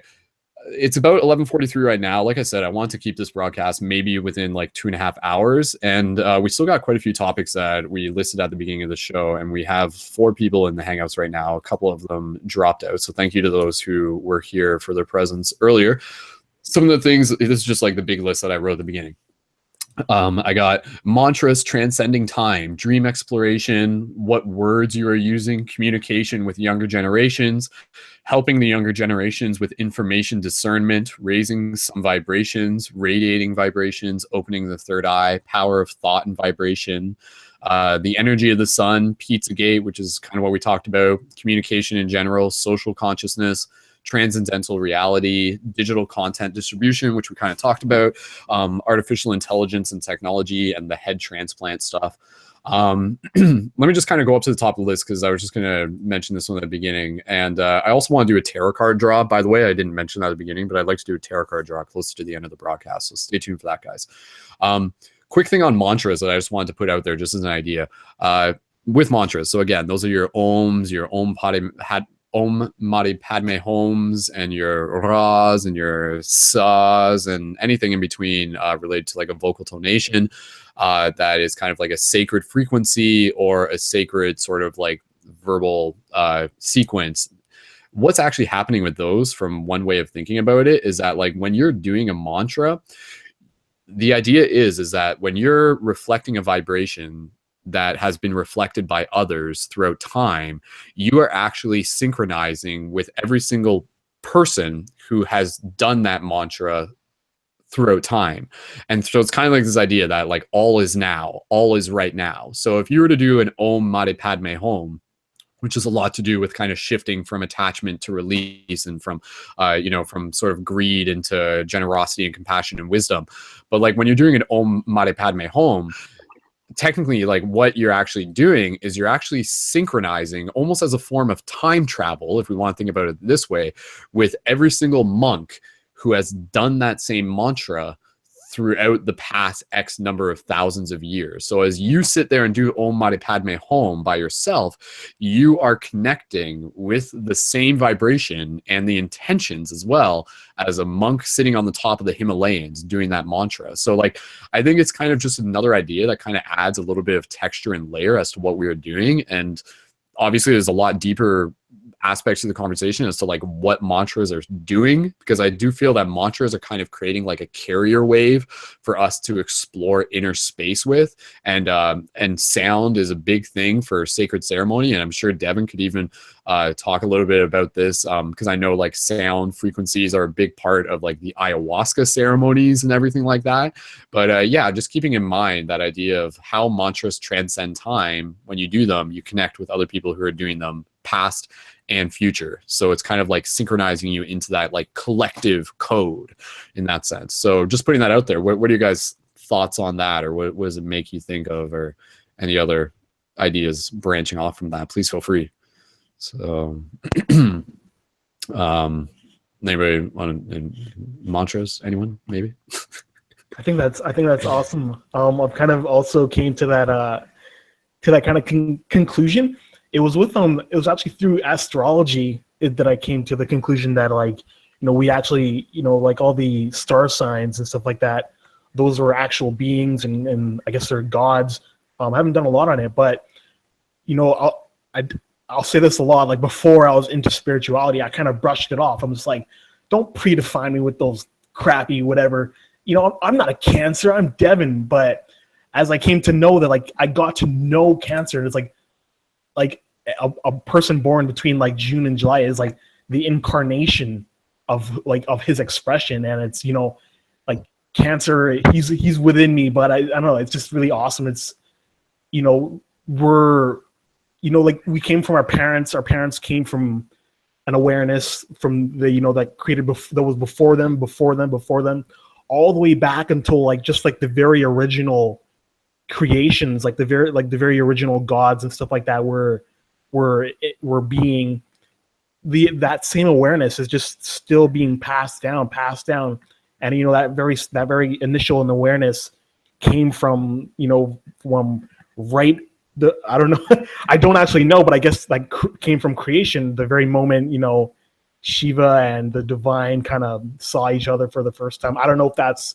the very exact time, but everything has gone passed down. Like everyone, like all the monks came from that, and it's just before it's just being passed down. Like we're not any separate from anything in this world, and it's kind of like to kind of see that connection. But I was reading a book, and he was saying to kind of keep your mantras to yourself, because if someone down the road hears you say your mantra and you're doing it again, it's kind of like you'll like telepathically interfere or intertwine with them, and your mantra will become their mantra. But I didn't see the big deal with that. I was just kind of like, that's kind of cool, that's kind of the point. But yeah, I totally get what you're saying. Yeah, and again, with mantras, like the word itself is a little bit broad of a definition, because sometimes mantras, and I think kind of what you're referring to, Devin, as well, is like a saying that you will repeat to yourself that emits like a certain thought process, like I am calm, or I am strong, or I am awesome. And these are great mantras that, we kind of like, that's kind of the way how the term's used within mainstream culture to a degree. We'd be like, what's your mantra? And be like, I am awesome, or something like that, and I think like the I am in itself is like a key mantra. But yeah, so there's like mantras are like evoking some sort of intention through the use of vibrations, and whether those vibrations form words or whether they just form sacred frequency is kind of like one and the same, because essentially the words that we're using, kind of what we were talking about before briefly within the concept of language, the words that we're using right now are made up of super small sacred vibrations. All of these vibrations are sacred. But again, when you're kind of like sinking into a particular one while meditating, it literally allows that to kind of like activate the inner technology that allows us to kind of like traverse hyperspace. I mean, what if someone told you that that in order to like traverse the multidimensional hyperspace, all you have to do is sit still for 10 minutes and do a mantra? I bet like in some ways, like it actually is like kind of that simple, yet I still feel like 90% of the population would find an excuse not to bother with it. They're just like, I don't have time for that. Like what? Like, right. Well, I feel like it depends on where you're connecting from, right? Like if you're connecting from your crown chakra, that's easily done. All you have to do is think of X, all you have to think is like, think of last year, and you're in last year. Your thoughts are in last year, or that you've literally traveled to that time and space. Let's say if you connect there through the root, that's a lot more of a challenge to do that, because then you're bringing your whole physical body through hyperspace. But like I don't know, it's kind of like it's just where you're connecting from, right? It's a person, you can be conscious of your awareness traveling back to different dates and times, and it's just where you're connecting from. Word. Eleanor, Nick, did you guys want to add anything to the topic of mantras, and do you have any mantras that maybe you guys use? Or I like the idea, just in the chat, I'll just say real quick and pass it to Eleanor. Someone was just mentioning the idea of like having a mantra that's not just for you, but for like other people. So like every day you kind of like say like a mantra and be like, like I'm just thinking one off the top of my head, but it's just like love and light for everyone, or something like that. Like that would be the idea, or something like that. It's like, may all beings release from suffering, or something like that. Or like, may we all find strength through the power of our heart, or something. It's just kind of like interesting if you were to get into the habit of kind of like thinking this to yourself, knowing that as you're doing that, thinking of things from like that hyperdimensional perspective of everything being an ocean of energy, you're walking through a grocery store and you're kind of like thinking these thoughts. Are they affecting people within like a proximity to you? Some would say absolutely. So it's just an interesting idea to think about all the different ways how you can play around with mantras to help create this reality. And getting back to the idea of like, do thoughts actually change this reality just by thinking things or saying things under our voice? Eleanor, go ahead. Obviously in many ways. And what you just brought up, I see as, again, it's just words, more of intentions and prayer. And I do that every single day, verbally, whether we think it, usually say it out loud. To all of my family, my loved ones, I go clear across the planet, freedom, peace, and love, healing, love, and light. I also do surrounding with divine white light, Archangel Michael, bring him in. and ask him for love, light, and protection for all of my loved ones, wherever they are, in my home. And I do this every day. I smudge my home, and so on. But the Padme, I always get it tongue-tied. But Om itself, a connection with the divine, that's like saying hi to Prime Creator. If you just said Om by itself, that's like a direct connect to Prime Creator. And I notice I do it when I'm near the animals, and the minute I go Om, that vibration, their head just whips around and they look at me like there's no tomorrow. I mean, it's just a direct connect with everything. It is vibration. People use it for focus, but within it is the vibration and the connection to the divine. And I just thought I'd throw those tidbits in there, but we all practice it in different ways and do different ones. There's many different ones. Honoring the divine within you, which has escaped me. Just like Salamakajan Salamaja in Syrian, same thing. It's just awesome. I just love it all. I could say more, but we're running close. I want to let someone else speak.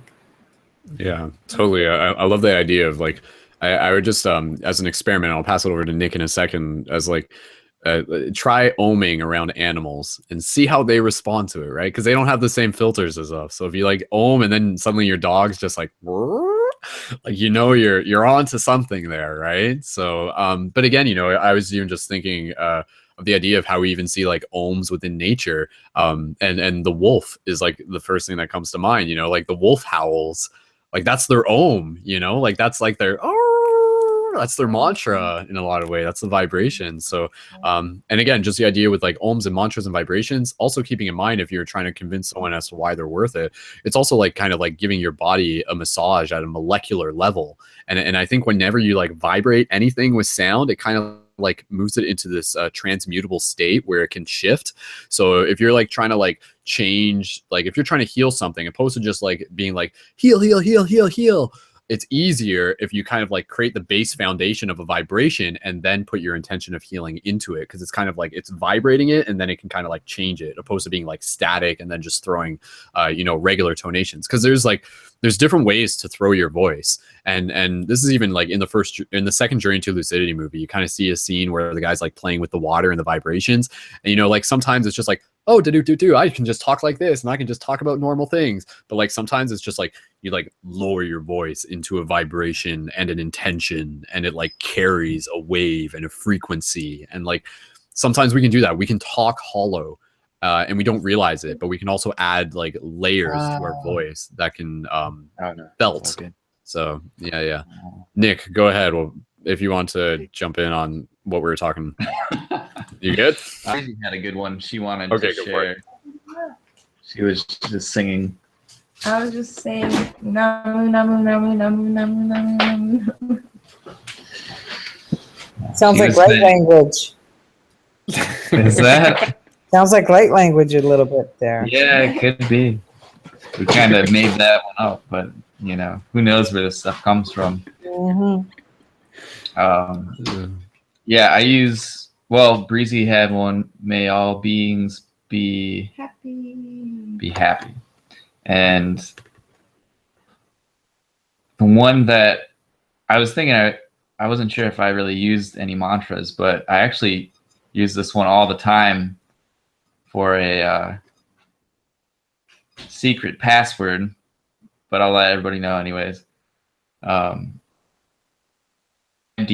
for everyone. It's 5D for everyone. And I use it quite a bit. I didn't even think of it as a mantra, but I've been doing that one for at least a year or over a year. So trying to sing that one out to the universe. Awesome. Yeah. Namu namu namu namu. Nom nom nom nom. Namu, namu, namu, namu. Yeah, and totally, and again, like keeping in mind like the power of like music when we can bring intention into it, because like a song can be one big mantra. Like mantra is just like an intention combined with a vibration. I think at the very simplest, that's like kind of what we can summarize a mantra as, I would say. So yeah, again, this just goes back to the idea of like understanding that we exist in an ocean of energy, thoughts carry vibration, vibrations create form. Therefore, what are you forming with your thoughts, with your voice? You are prime creator. So that's like one of your special abilities, is like changing the world with the tendrils and the fingers that we got, and they fing and everything. But then it's also like the thoughts and the voice, and that's like such a powerful thing. Yeah. Okay, so guys, it's about 12 o'clock now. I know I said we were going to get close to wrapping it up, but we do have a couple other topics that I just want to kind of scan across. But do you guys want to talk about, because I mean, we can always save some of these topics for other things. Is there anything else in particular that you guys like feel called to talk about from themes related to raising vibration, opening the third eye, helping younger generations, artificial intelligence / technology, head transplants? Anything? That head transplant one, that's messed up. I'm sorry. Yeah, Devin, you brought that to my attention. What are your thoughts on the head transplant in relation to consciousness? Can that teach us something? Are we going too far? Is it necessary? Yeah, I don't think we're at that level yet. I think we're still far. I think I'm pretty sure the head's just gonna kind of like reject the whole body. Like I was saying, like your body's like a library for, all the way up until your ancestors, and it's not just gonna kind of connect like that. So, I thought I was hoping it would have sparked that kind of reaction, but it's been planned. It's a guy. He's disabled, so he can only like speak from the head up, and the body they're transplanting it onto was a guy that was the guy was brain dead on the body, and he's still alive, but then they're gonna he'll be deceased by the time they get ready for the transplant. And so I just thought like they're spending like hundreds of millions of dollars. Like they've got like a 500,000 nano diamond edge nano blade, and they're gonna connect all the blood or the veins with like little tubes and stuff like that. I just thought like it was it's kind of like humanity's struggle to reach those higher planes, but not coming from the place where like a grounded place to sort of do it. Because I guess that's why I have to kind of really say for it. It's a crazy idea. Yeah, but it's not like it's an impossible endeavor, because like the Egyptians would kind of pass consciousness into, I don't know myself for sure, but the stories would say that they'd be able to pass consciousness out of, one king's body straight into another body, and so to speak. But I think the Egyptians were they're more advanced in that sort of way. And so just for doctors to kind of be like, we don't have full success, like you don't have 100% success rate on like kidney transplants or liver transplants or heart transplants, but they're going to go ahead and try, connecting a whole entire brain to another body, right? So yeah. Yeah, and again, I think it's so interesting because I feel like it's just a reflection of us, like kind of like desperately rooting ourselves to our identity of this physical existence, despite the fact that we are so much more. Again, it kind of goes to me like the idea of like doing a head transplant from this perspective, it's almost like, it's almost like a reflection of just like us like trying to like desperately run away from death. Yeah, it's like I don't want to die, like please, I'll do anything. I'd rather like do a surgery that probably won't work and everything like that. Yeah, and it kind of goes back to our power, lust, and greed in a way, because obviously like this guy has the money for it. It's interesting. I think what I would be more interested in seeing, and perhaps even like a more feasible thing, would be to like create, instead of doing a head transplant, just take the head and attach it to like a robot body, and everything's just kind of like synthetic, electronic, and everything like that. I feel like that would be more possible. Yeah, like I feel like hooking it up to another body is just going to be like way more complicated or something like that. Yeah, and then you're gonna get like phantom consciousness or something. Yeah, Go ahead. that would have been a more like non-shocking kind of like, oh wow, like they're really going this far with technology, but they're just like, skip the robot, bring me that dead guy over there. We're gonna revive this guy's head because he wants to, or something like that, right? So it's just kind of like it's humanity's struggle to like transcend themselves, but it's just like it's missing. It's ungrounded. It's missing such an important component, like the spiritual aspect, the spatial, the conscious death, like not like violence death, but like just conscious death. Like that's what we need to transcend in the first place, is like, I guess that like the ego in the way or something, right? But yeah. I'm Go ahead, Eleanor. I just had a thought. I'm struggling with all of it. But our soul, from what I understand, is actually located right in our heart space, which is not directly in the heart, but in the middle of the chest. And what is that telling us? The soul is not in your head. Yeah. Yeah, And he's exactly. being put on another person's body where the body's not working. It's just too. It's not right. It's not. I'm losing the right word, but it's not right. It's wrong. And I agree with Brendan. I just things like that shouldn't be done.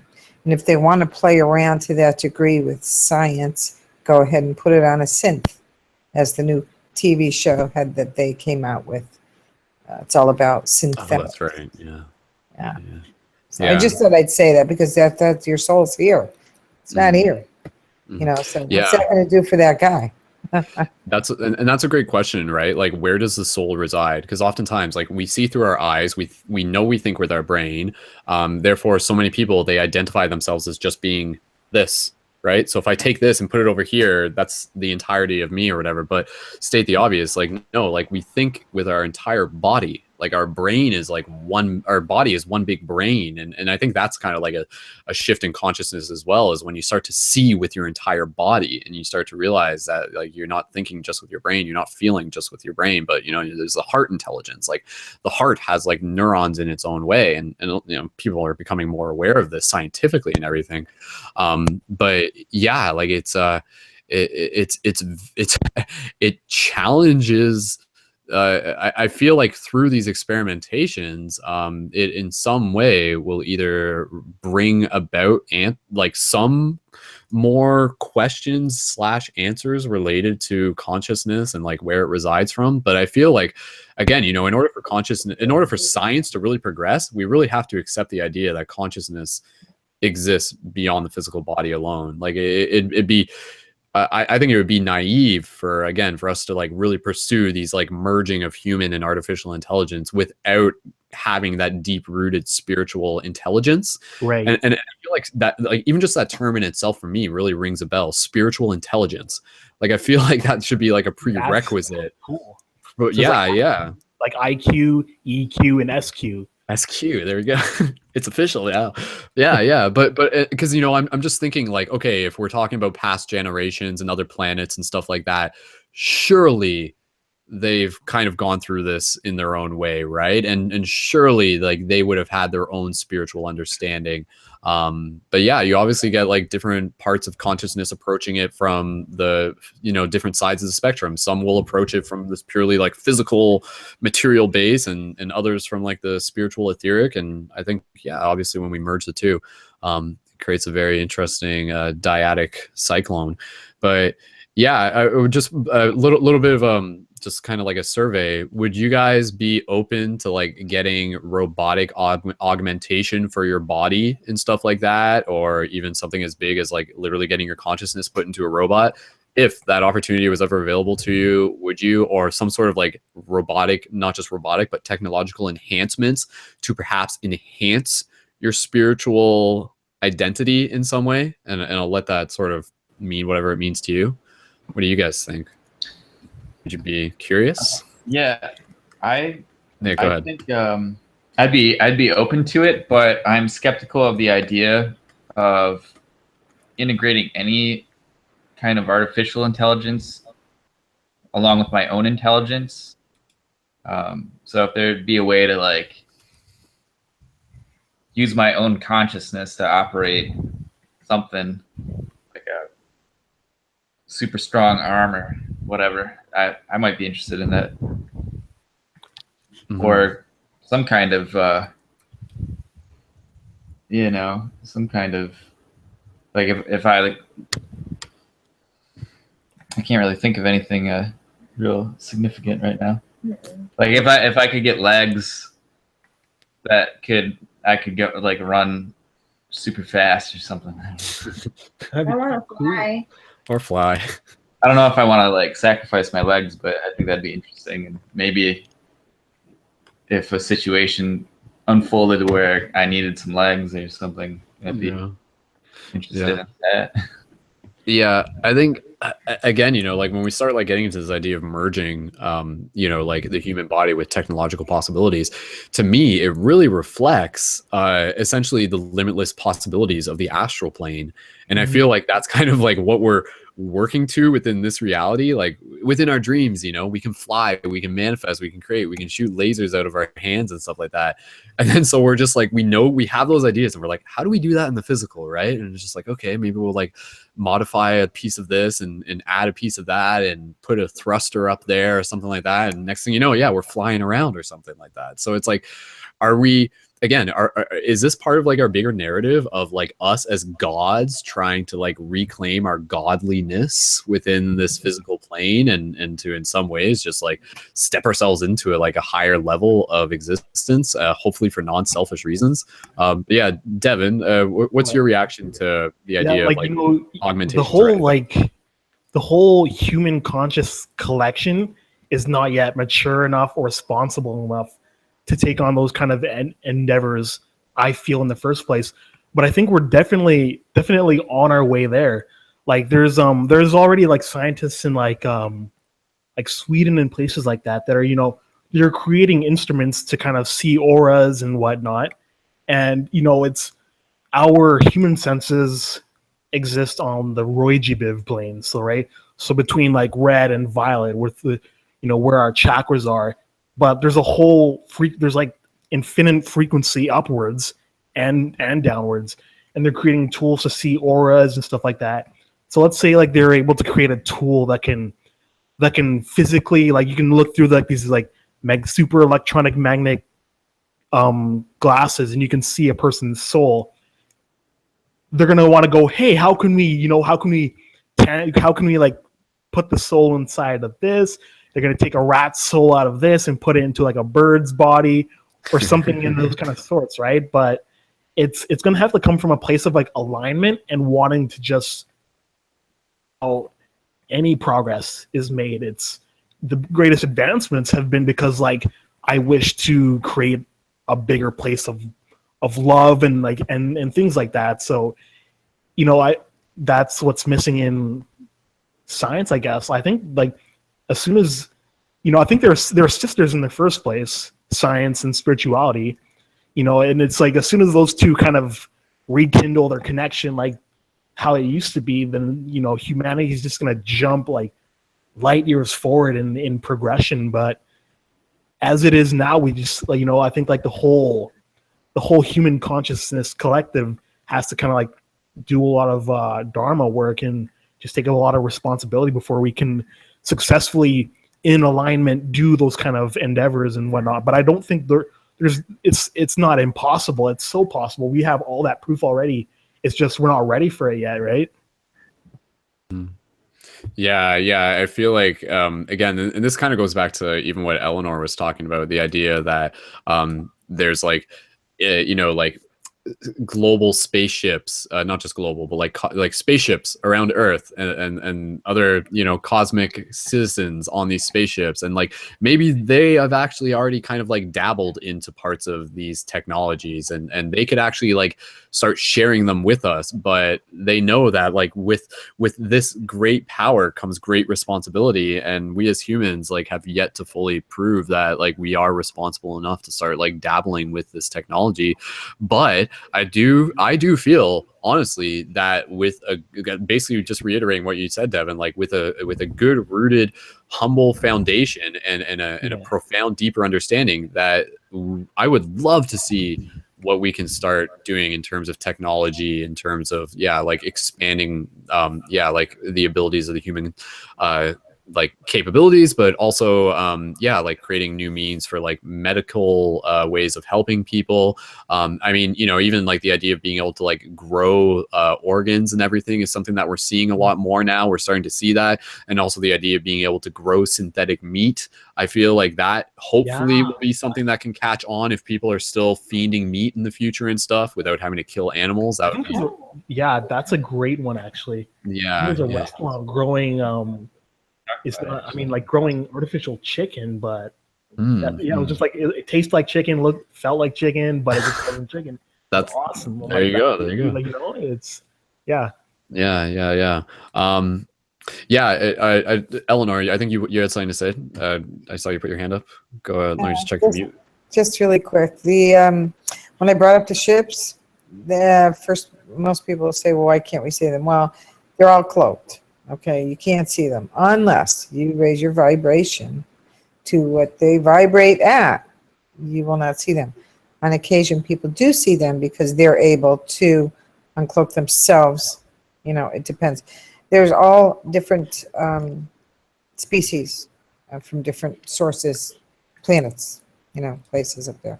Anyway, healing. Speaking of healing, growing limbs, things like this, technology. I did hear a tidbit that they have finally given the green light to release advanced technology, free energy technology, and age reversal technology. So that might be seeping into public awareness soon. It's there, it's available. Tachyon technology, Palladian technology, this helps us get well.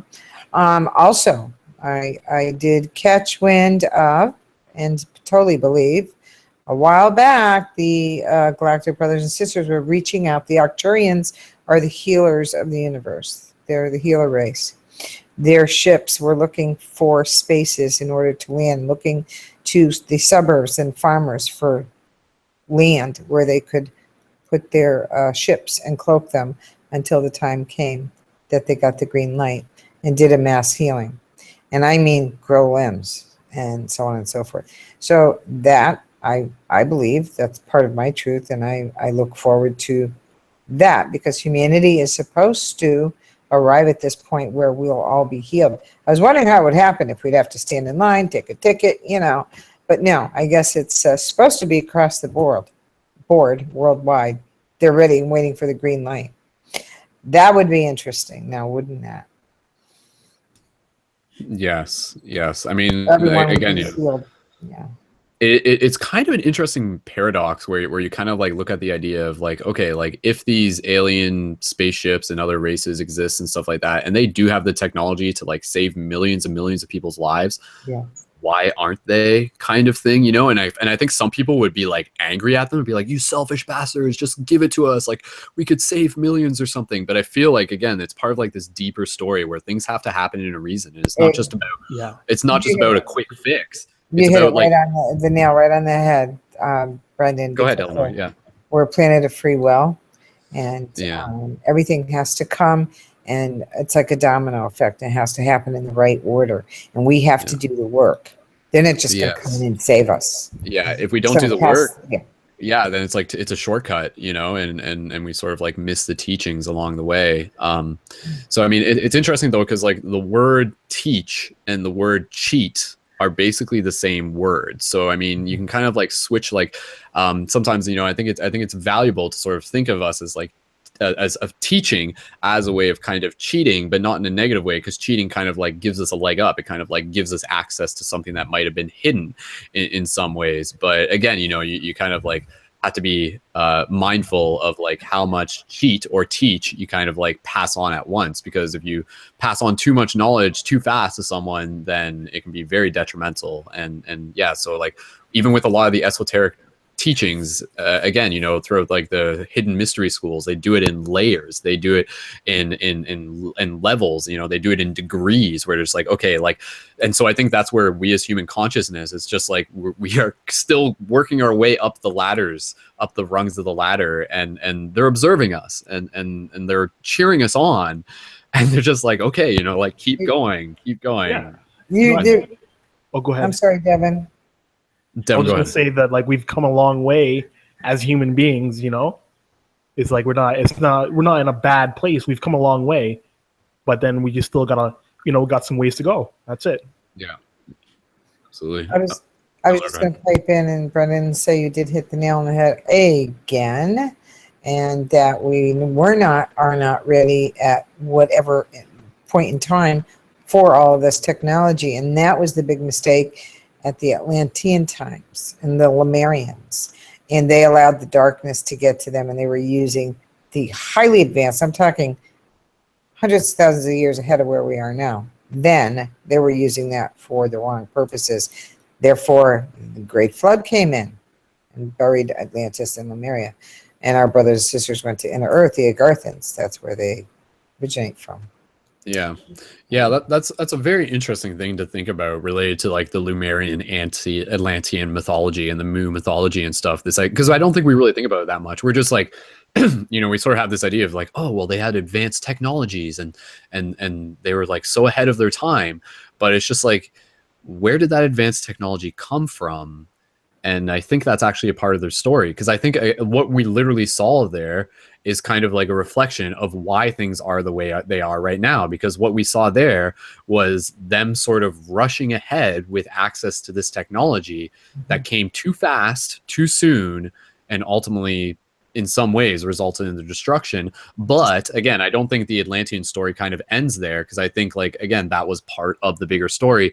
And I think like the trickle down and the remnants of it are still present within today. And, you know, like maybe some Atlantean type stuff, like maybe there's still Atlantean bases somewhere that we just don't know about. Maybe, and this was like, Eleanor, I'll just put this out there because I've mentioned it before, but like I feel in some ways, if I were consciousness telling a story, I would create this mythos where it creates the illusion that Atlantis or Lemuria, I'm just kind of using them as one and the same thing, was destroyed, and maybe a lot of it was, but then there's actually a bunch of it that still exists. And again, this could actually even be like related to like inner Earth and hollow Earth. And so like Atlantis and Lemuria is still there.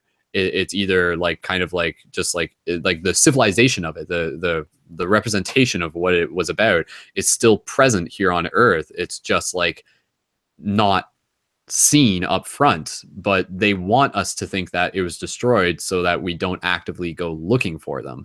Because like, what if the story was, it'd be like, oh, Atlantis, oh no, like that just like didn't get destroyed and they're over there.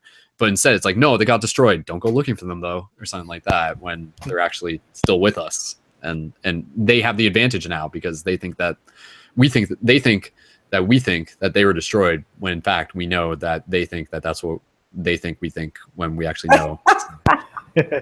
That's all Very- part of Very what meta. the cabal was doing. The cabal that did it well all this time was hide our history. Everything was a lie. That's all. I'm all about the truth. We've been lied to about our history. They took sacred texts, they buried them, burned them. You know, the Alexandria, the museum, the history, and all of that, and what they did and throughout the years. They've created a mess by taking from us all our history, the truth of it. And that's part of it right there. Lemuria, what's Lemuria? Most people never even heard of it. Never mind believe in Atlantis. And they're under the water. They're there. And their descendants are here. Like you said, hollow Earth as well as inner Earth, you know. They're here. Yeah. They're just a lot of them were lost, but some of them, you know, survived. It's amazing. It's fascinating. Now, Zora of Inner Earth, he teaches us here now how to heal, how to own, because you brought that up. Our God power, our goddess power that's within, we can use that to actually heal ourselves and others. If you do it properly, you can bring in the divine energy. So that's food for thought too. So I will. Yeah. Totally.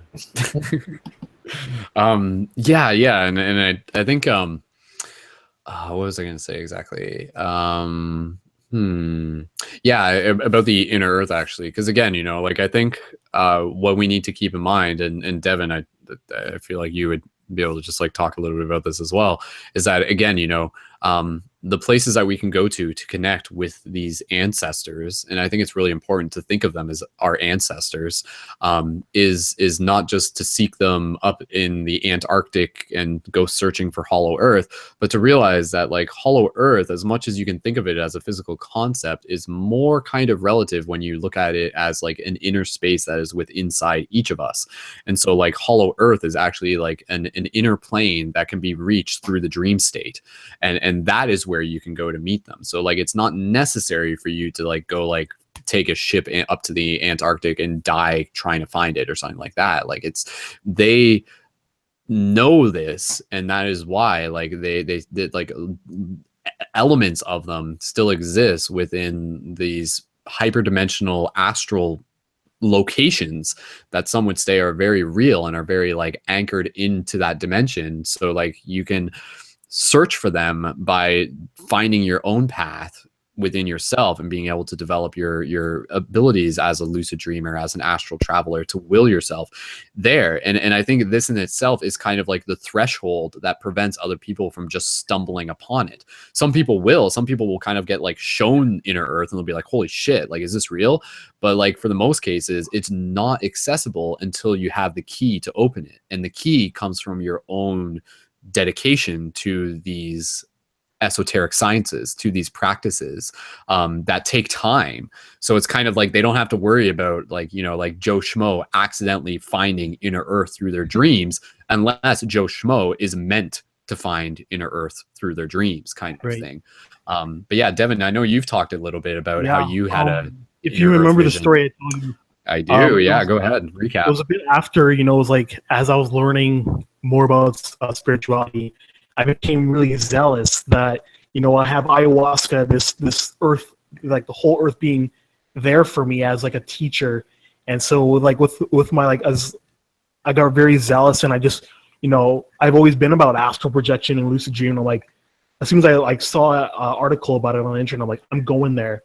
And so first thing I do is like, I astral project, get out of my body, fly towards the earth.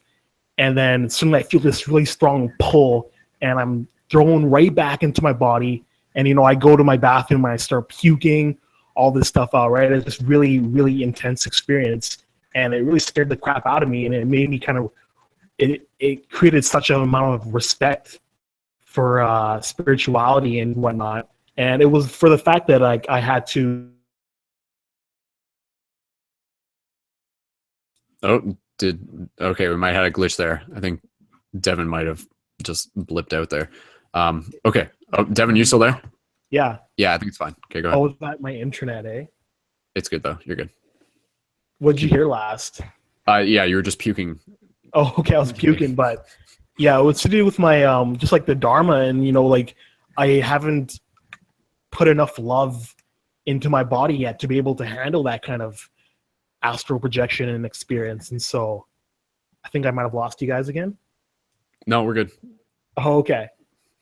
Yeah, just like I just have to like feed enough light into my body to be able to hold enough of that. And there's still past experiences I need to heal before I can do something like that. Mm-hmm.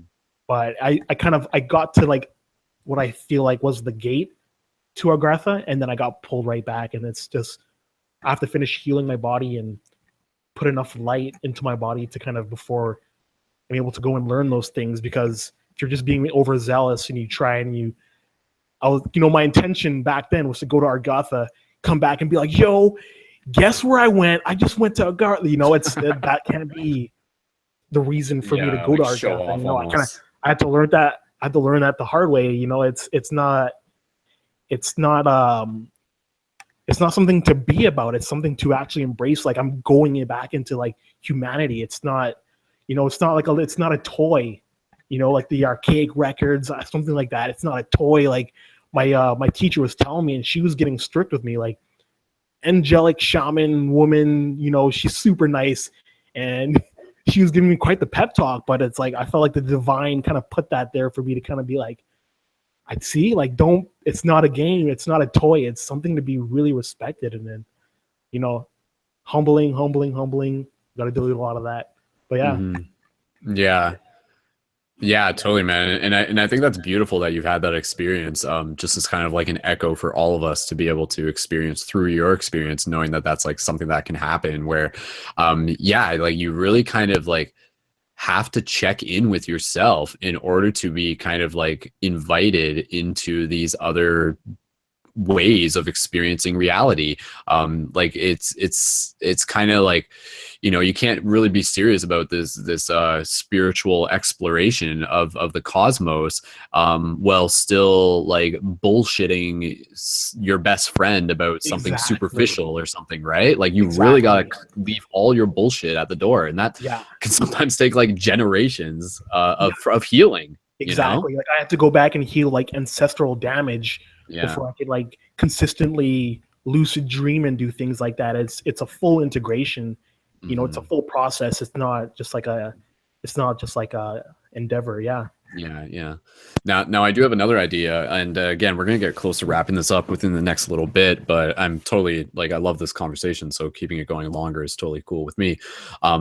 But with related to dream exploration and exploring inner space and stuff, and just a side note, like in relation to Agartha and everything like that, like this is something that appears throughout a lot of cultures. A lot of different cultures kind of have their own version of inner Earth, and I think that's actually like worth looking at, because I feel it's within the last maybe like 100 years, 200 years that we've kind of like not lost, but there's kind of like been a distance that's been created between ourself and this knowledge. Whereas like 500 years ago, or maybe in different parts of the world, this was very prevalent. This was like a part of their day. Like many people kind of like lived as like spirit walkers between the worlds, where, you know, like they would go to sleep and they would like be present within Agartha, you know, like on a regular basis, and then they would come here into the physical, and they would kind of have that level of consciousness.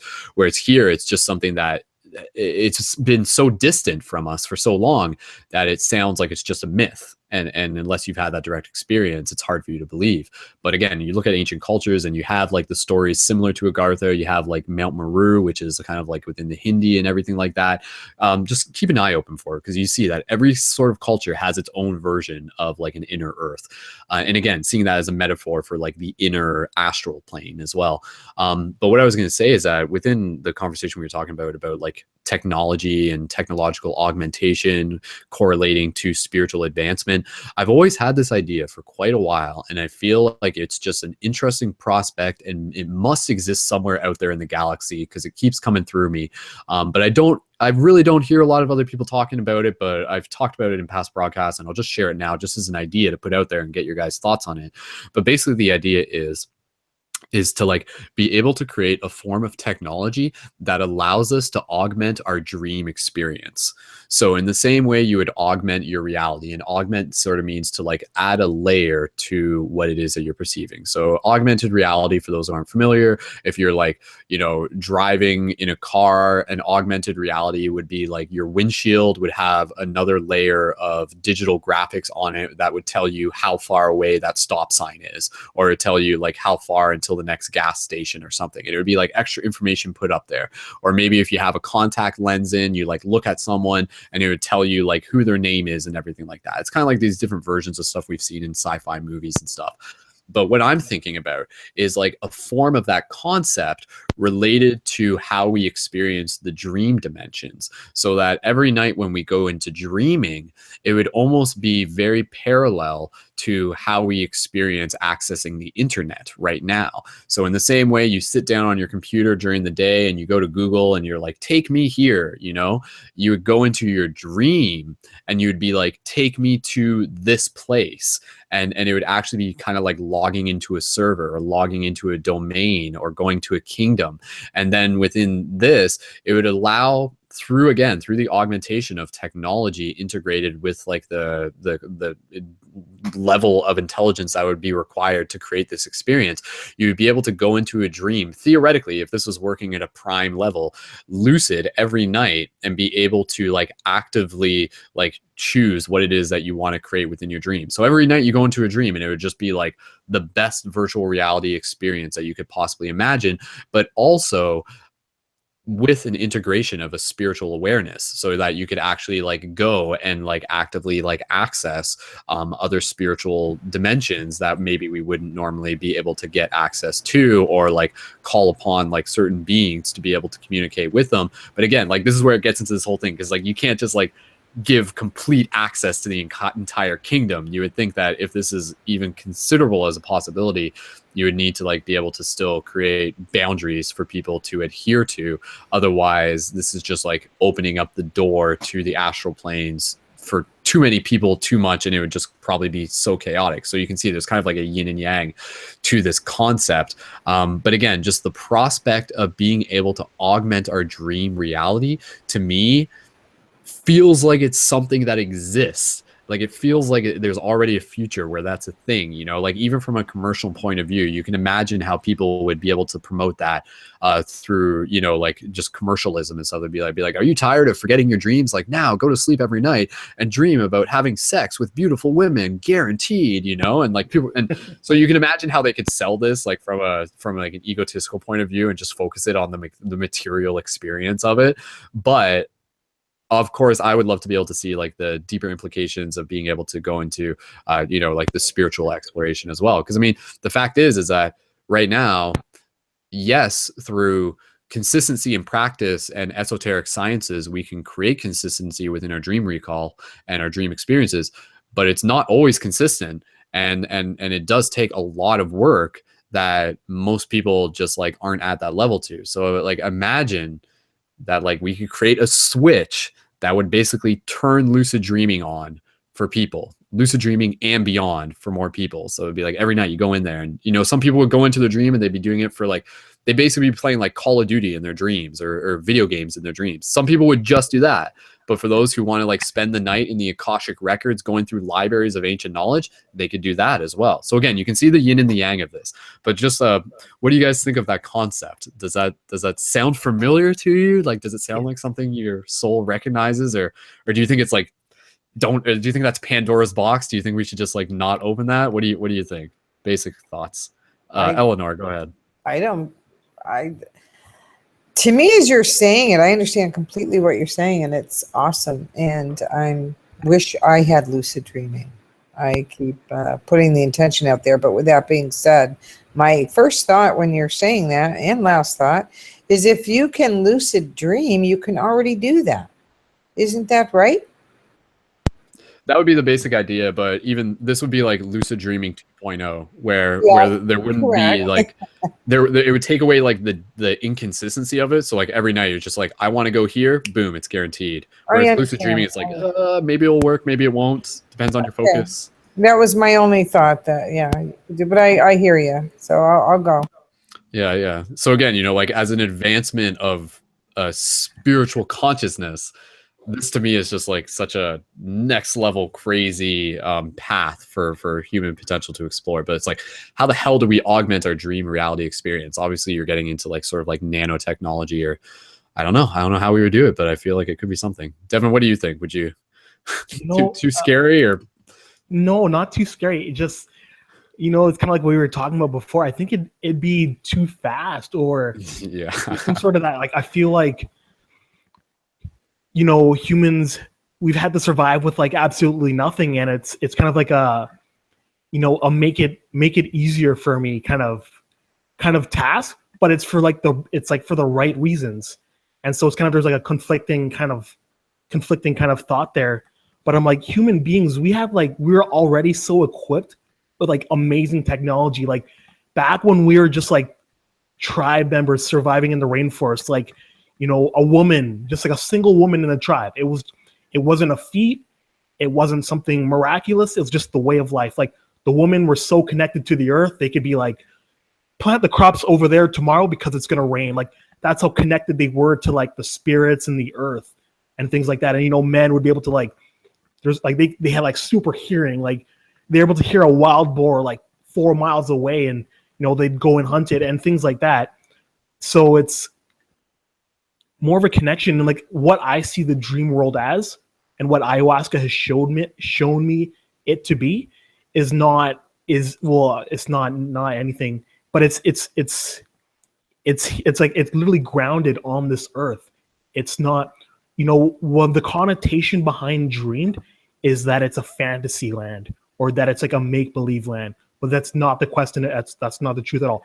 Like the spirit world is like here grounded on our earth, and we as humans have depended on that for years, millennials, to kind of get through. Like we'd go to sleep and people would walk abouts and just kind of go plant, like, you know, they talk to plant spirits, like, where, oh dear spirit, where should I plant this and that? Like our communication with that world was top notch.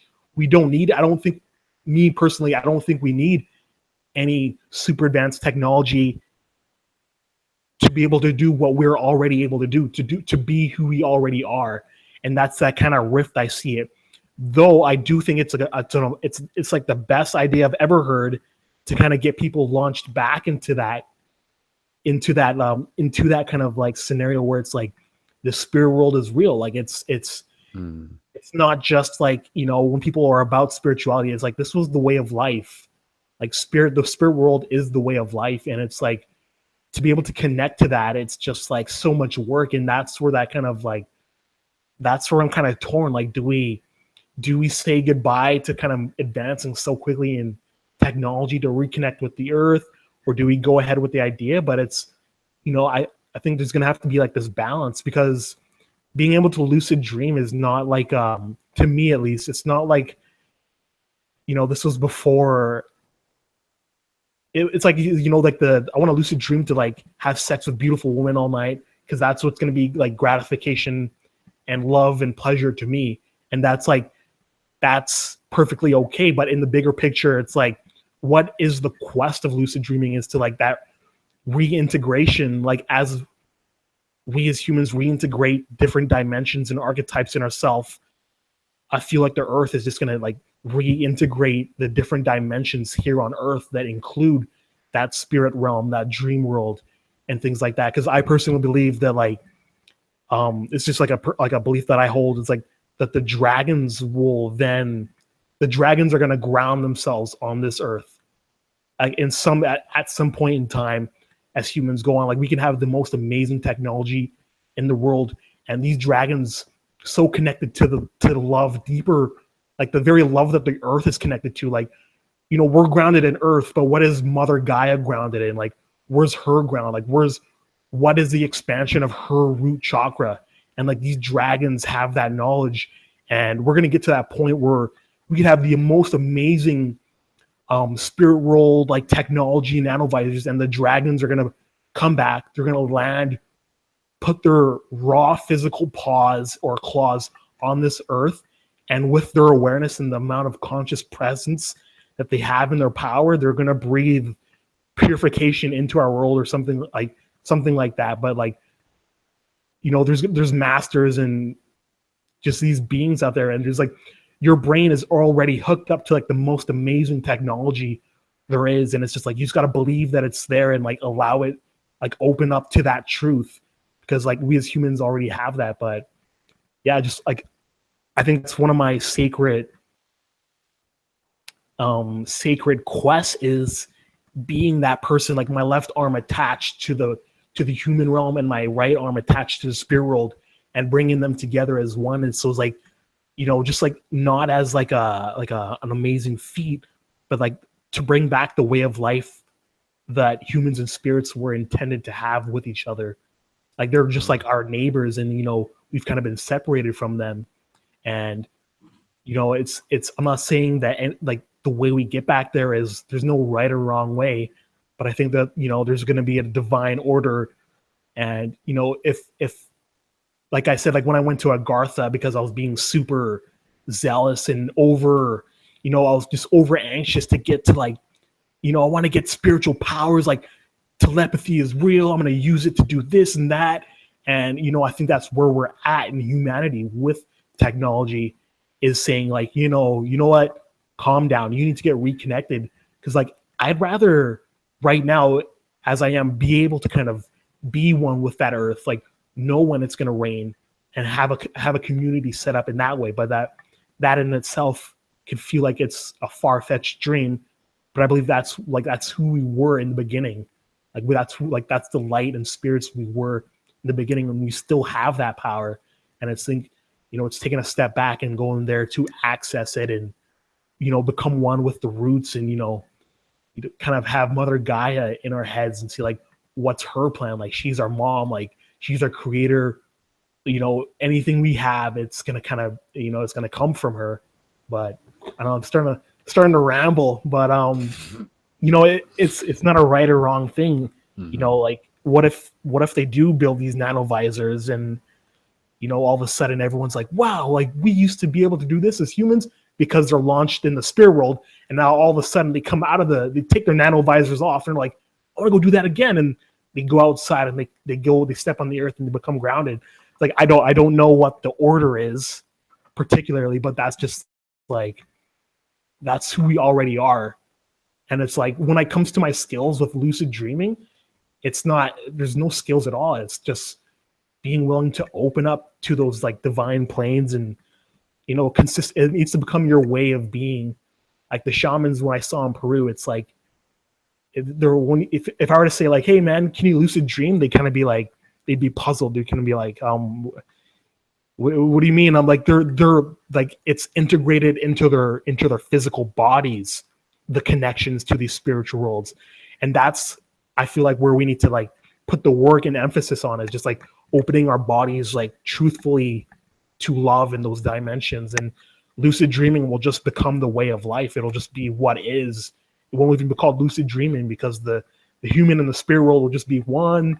That's just, it's a common thing to do. It's just, it's just easy. But yeah, I'll stop there. So I'm rambling. Spitting truth, man. Spitting fire. Ow. That was awesome, man. Dude, totally. I think that's actually absolutely beautiful.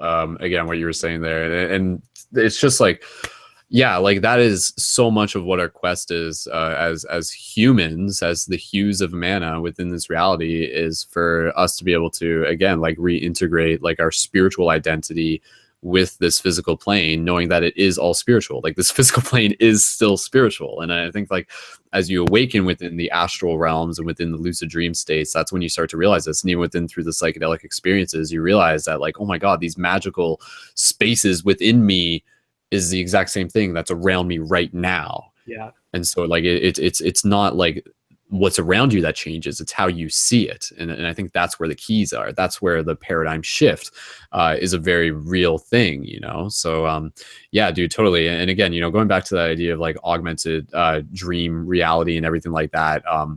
Yeah, for those of you who are interested in it, I'll just kind of plant the seed, because stay tuned, because like some of you may have heard, like I've mentioned this before, like I said, but this is like part of a concept that's actually within like a story that I want to be able to create eventually down the road, probably into like an audio story or a full-length movie if I have like $1 million to spend on graphics. But yeah, and the story of that is called Wings of the Gods. Which again is kind of like that would be like kind of like the essence of the story. It's kind of like man's kind of like reclaiming, like literally I just like that term, wings of the gods. So it's like that's kind of like what we're doing. We're like finding our wings again. And so I agree that as like the human consciousness continues to unfold, there's a lot that our free will allows that for us to kind of like take a tool. And I think that's what technology is. Technology is a tool just like anything else. And we can kind of like use it for one thing or another. Obviously, it can be used for the benefit of good, but it can also be used to distance us and to distract us from ourselves. So, I mean, I think before we kind of like get into the habit of seeking these tools, the real work begins with working with what we got right now, right here, with like this body right as it is. Which again, like I think, yeah, it'd be great if everyone just suddenly was able to lucid dream.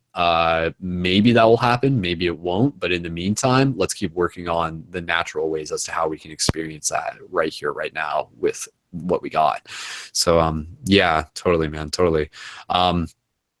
Okay, guys, thank you so much for being a part of this, everyone. Once again, what we're going to do now, we're just going to get into a final tarot card draw, and then we're going to wrap this up. And then, yeah, again, we'll be doing more broadcasts in the future, and stay tuned and connect to me on Facebook at facebook.com/skullbabylon while I'm in California, or on Instagram at instagram.com/paradigmshiftradio. And yeah, stay tuned. There will be plenty more stuff coming up.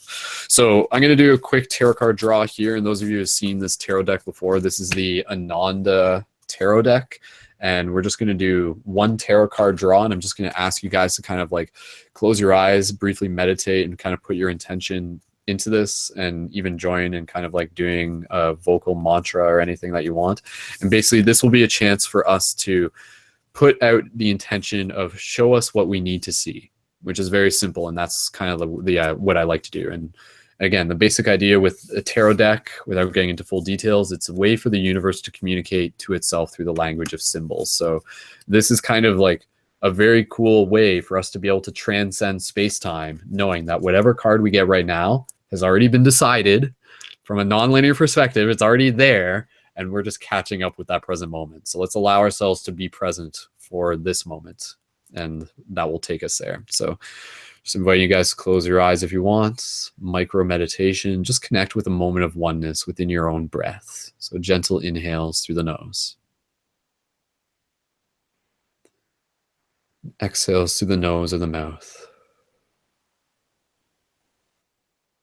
Just do that one more time.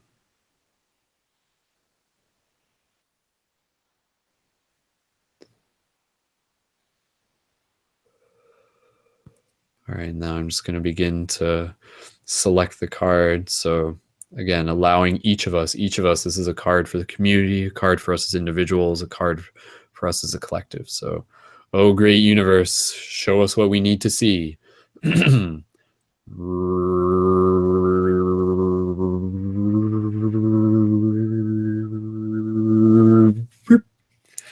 Okay, I got it. Okay, let's see what we got here. All right, so the card is, it's in my hands. The card is Spheres 2.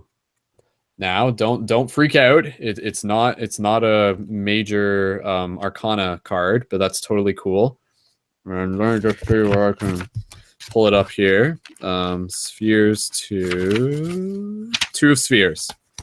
All right, so this isn't a long one. So I'll just hold the image up here so you guys can kind of see the image. Again, for those of you who are just listening to the audio of this in the future, the image is kind of a checkerboard in the forest, and there's a sphere, a giant glass reflective sphere, or a mirror sphere, and it's reflecting the forest. And then above it is the night sky with the moon, and the moon is a full moon shining back down at it. And you can see the reflection of the forest and the moon on the sphere. So 2 of Spheres, the image. The shadowy appearance of a faraway moon condenses into the concrete form of a crystal ball, like a heavenly mirror, in which the whole is reflected. Meaning. All right, so this is where it gets interesting. Meaning. The field of tension of polar opposites reveals itself in the purest form through the earth element in the 2 of Spheres. The world of duality manifests itself in matter and demands constant attention from humans to maintain inner and outer balance, movement and flexibility, as well as the ability to differentiate and set boundaries, are just some of the conditions for a harmonious life in a world of apparently endless contradictions. So I'm just going to reread that part again. Movement and flexibility, as well as the ability to differentiate and set boundaries, are just some of the conditions for a harmonious life in a world of apparently endless contradictions. The willingness to be open to constantly changing conditions and new experience requires a certain uninhibitedness, as well as an inner stability and knowledge of the laws of nature. Viewing existence as a game without losing respect and awe for life is an art in itself. Ooh, I love that. That's right in sync with what we're doing. Viewing existence as a game without losing respect and awe for life is an art in itself. Carefree living without being careless and differentiating without judgment creates a challenge to accept life in its variety of possibilities as it is. And then the astrological significance is Venus, Jupiter, opposition aspects. Keywords: world of duality, oppositions, differentiation, and setting boundaries, uninhibitedness, agility, multitude of possibilities, ability to learn. Traditional meaning: new beginnings, creating balance, lightheartedness, new order, getting by with little. So, Two of Spheres. There you go. So yeah, we'll open up the microphones if you guys have any thoughts on that. But I think that is very reflective of, especially just kind of the last half of the conversation that we've been having in relation to, you know, like technology and just kind of like the limitless potential of how things can kind of like go in one way given power, and yet it is our responsibility to be able to sort of create containers to be able to stop things from like getting out of hand. So I think to me, that's kind of it's learning how to create containers. I feel is a very powerful thing within this reality, because then you invite the universe to sort of match the intention of what it is that you're trying to create. If you just start off with like a limitless, endless amount of potential and you're just like, all right, universe, like create whatever you want, then the universe is just going to freaking explode everywhere. But our job is to crystallize this infiniteness into individual intentions or containers, so that they can be something that we can share, so that they can turn into a piece of art, so that they can turn into an idea, so that they can turn into a technology or a creation or something like that. So that was just some of what I thought of it. What do you guys think? Devin, did you want to? I love that definition, to crystallize the infinite. That is awesome. Totally, man. Totally. Eleanor, Nick, did you guys have any thoughts on that? It was a great card, great reading, and you put me in a meditative state. It was so great. Well, that's good. Yeah, serious. I was just like taking it all in on another level. Well, I was reading with my like intention voice there. Yeah, It's like borderline Morgan Freeman. So I mean that from the heart. Yeah. Thank you as well. Thank you. Awesome. Nick, did you want to jump in with anything? What's Breezy's? I thought it was pretty relevant to what I feel is going on, how I'm observing reality, how it talks about the duality presenting itself in its most purest form. And I think that's awesome for us to actually be able to comprehend, that illusion of duality and see it for its like full self, and then meditate past that point. And I think that's great, our awareness up to that conscious perception. Did you have comments, Breezy? I don't know if she actually heard it, so that might not be a fair question. I did. What I did hear was that kind of aligned with what I've been experiencing in my life, which is the idea that you can hold two real conflicting feelings. Like you can have extreme love for somebody, and then you can also like hate them at the same time, and you can have these two conflicting feelings, and that it's also okay to have them because they are one and the same, just like the yin and yang. That's it. Okay. Awesome. Yes. Thank you, guys. Thank you, Breezy. Yeah, and Nick, just I'm just gonna reread because what you were saying there just kind of emphasizes it within these couple sentences. And yeah, like within the description, it says the field of tension of polar opposites reveals itself in its purest form through the earth element in the two of spheres. This sentence right here is important. The world of duality manifests itself in matter and demands constant attention from humans to maintain inner and outer balance. So again, to me, it kind of goes back to this idea that like within this bigger shift in consciousness, the more we expand our consciousness, the more responsibility is kind of like asked of us. You know, it's just like, oh, like you see how the game works right now, therefore like you know how to kind of like help create it. You no longer have the excuse to stand by idly and watch things happen in the same way. Like you're an active part of this creation process. So what do you want to do? And that's kind of like where the free will comes in, because there will be times where yes, we can stay off to the side and we have that free will to do that and we can honor that. But know that the universe is kind of like asking of us to kind of like step in, to be able to share our gifts, to be able to do free hugs, to be able to create our art, to be able to make a difference, to be able to shift paradigms in that sense. So yeah, no, I definitely feel the two spheres is kind of reflecting us seeing beyond the illusions of this matrix within this matrix, and then calling us into the action and the balance of the inner and the outer as well. So very appropriate indeed. So shout out universe, brofist. It's funny. Awesome. All right, guys. With that said, we were pretty much ready to wrap this up, but again, I just want to be able to pass the talking stick around. Any final things that you guys just want to say to the dreamers tuning into this before we close off this broadcast? Just passing the talking stick around. Any general things that you guys might want to leave people to leave a thought to keep in mind.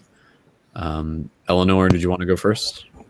Just, find your own truth and take it from there. I mean, truth is what is going to open your heart, and lose the ego. Just lose the ego. It's not about you. It's bigger than that. And it's just too big to even go into. But it's very simple, that part of it. And simply said, but not easily done, because our whole life's been about ego, unfortunately. But that's all. Love and light to all, and truth will set us free. Awesome. Eleanor, thank you so much for being here, bringing your presence. Thank you. Namaste. Namaste. And definitely, and even the topic of ego, I feel like that's something that we'll always get into for future broadcasts, because I know a lot of people are just kind of like, be like, it's not just about losing the ego, it's about like taming the ego kind of thing. It's about losing our old relationship of how we identified with the ego. Very well said. Yeah. Finding it as a part of ourself that we can still play within the game with. So, yeah. Devin or Nick, any last words that you guys want to share for the people tuning in? I'll say thank you very much. Devin, go ahead. Yep. That was a really good broadcast tonight. Awesome, man. Thank you for joining, and thank you for sharing that insight about the head transplant. That's a good topic. So we'll see how that goes. Yeah, stay tuned for that one. Yeah, that'll be interesting. Cool. All right, Nick, any thoughts or any words from you and Breezy before we call it a night? Yeah. Did you have something to say? She perked up. Yeah. Work hard, play hard. #ResponsiBunny. Stay tuned for awesome updates. Okay. Good night. Good night. And yeah. Thank you guys so much for tuning in. If you guys are interested, I'll drop a link in the comments. Well, I can't really do that for the YouTube people, so I'll just say you can check out Third Eye Horizon is my conscious media project, and stay tuned. Soon I'd like to get a couple new shows going. I'd like to revamp the Merkaba online interactive discussion group, probably within the next month or so. I really would like. I've kind of got a lot on my plate, and I feel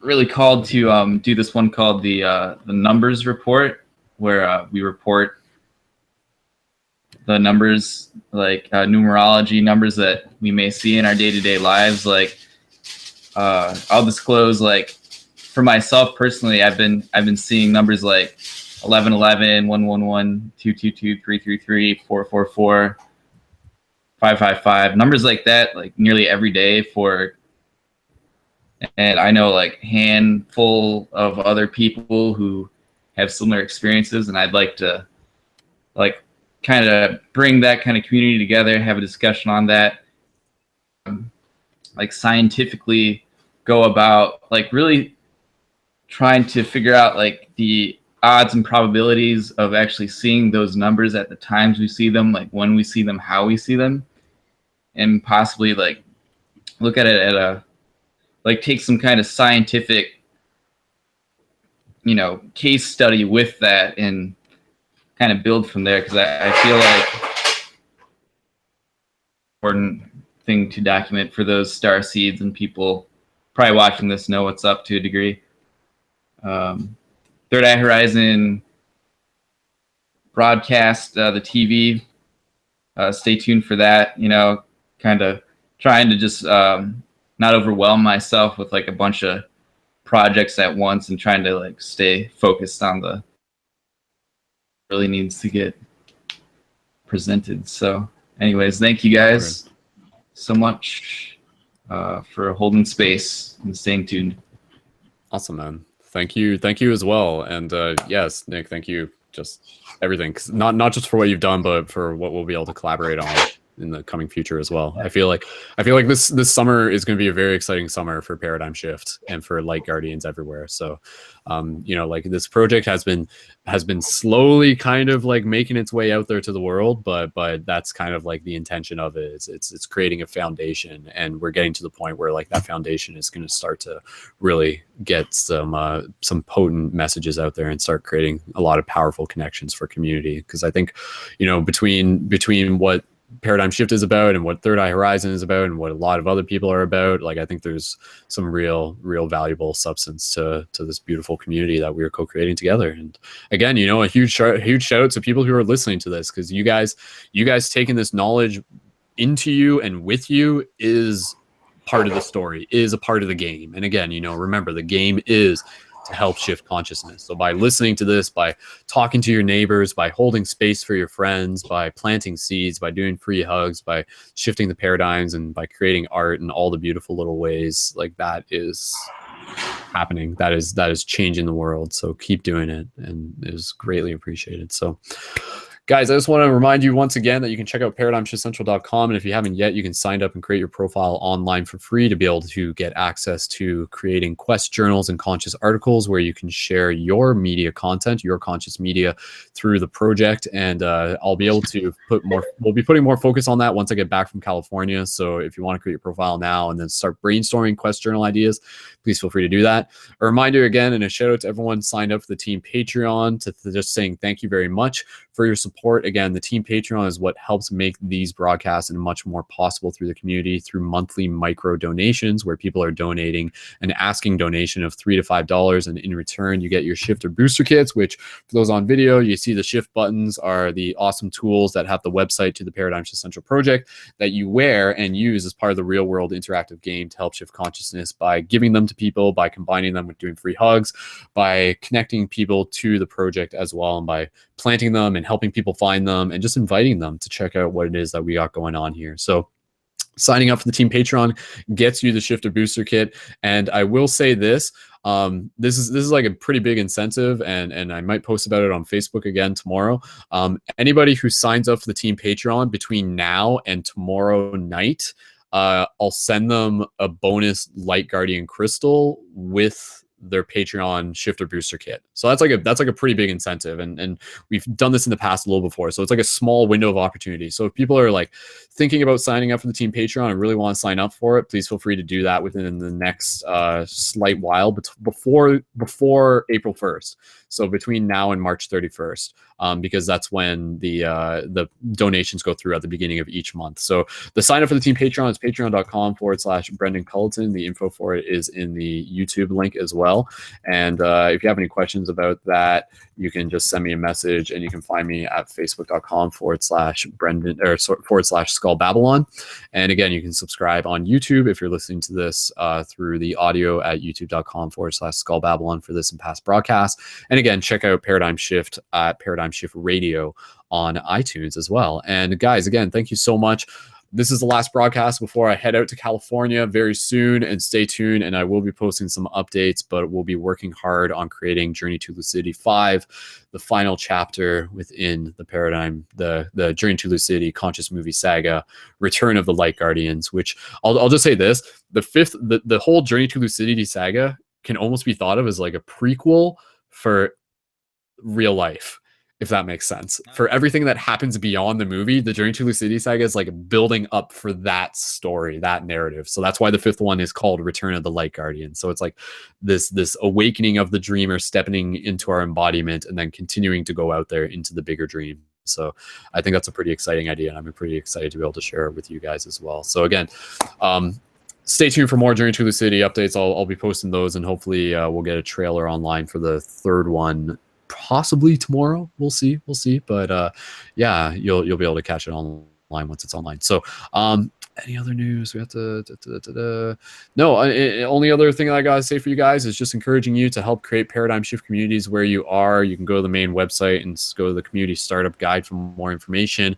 And again, those are open-minded discussion and meditation circles. Bring people together in your community, build the tribe, connect as conscious community, and those building community and building the tribe, that's where it starts, and that's a part of where it starts, and that's a huge thing, and that really makes a big difference for the lives of the people who you are already connected with. So you have the potential to do it. So go find a yoga studio, go find a cafe shop, go find a library, go find a park, set a meeting time, invite people to it, do it on a regular basis, and continue to do this and hold space, and the universe will continue to bring people to you at the right place and right time, synchronicity and all that good stuff. So yeah, other than that, go do free hugs, go plant seeds, go create conscious media, go create some art, go write down your dreams, go practice energy cultivation, go practice your discipline, go drink some fruit and veggie smoothies, get healthy, love the planet, love your family, love your pets, love yourself, and I love you. So awesome, guys. We're gonna wrap this. Brendan. We're wrapping this up. So guys, please feel free and just unmute your microphones. Let's send some love to all the people tuning into this. So just make some noise, send some love, guys. Like, let's get howls in there. Right.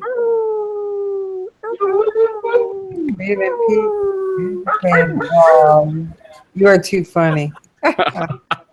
Nick's got the dog face on. Good timing. Good lucky Callie, Brendan. Thank you so much. All right, love you all. Good night. All right, much love, guys. Ending the broadcast now. Until next time, keep it shifty, and we will see you in the future. Namaste. Okay. Take care, guys. Much love. Peace. You're awesome.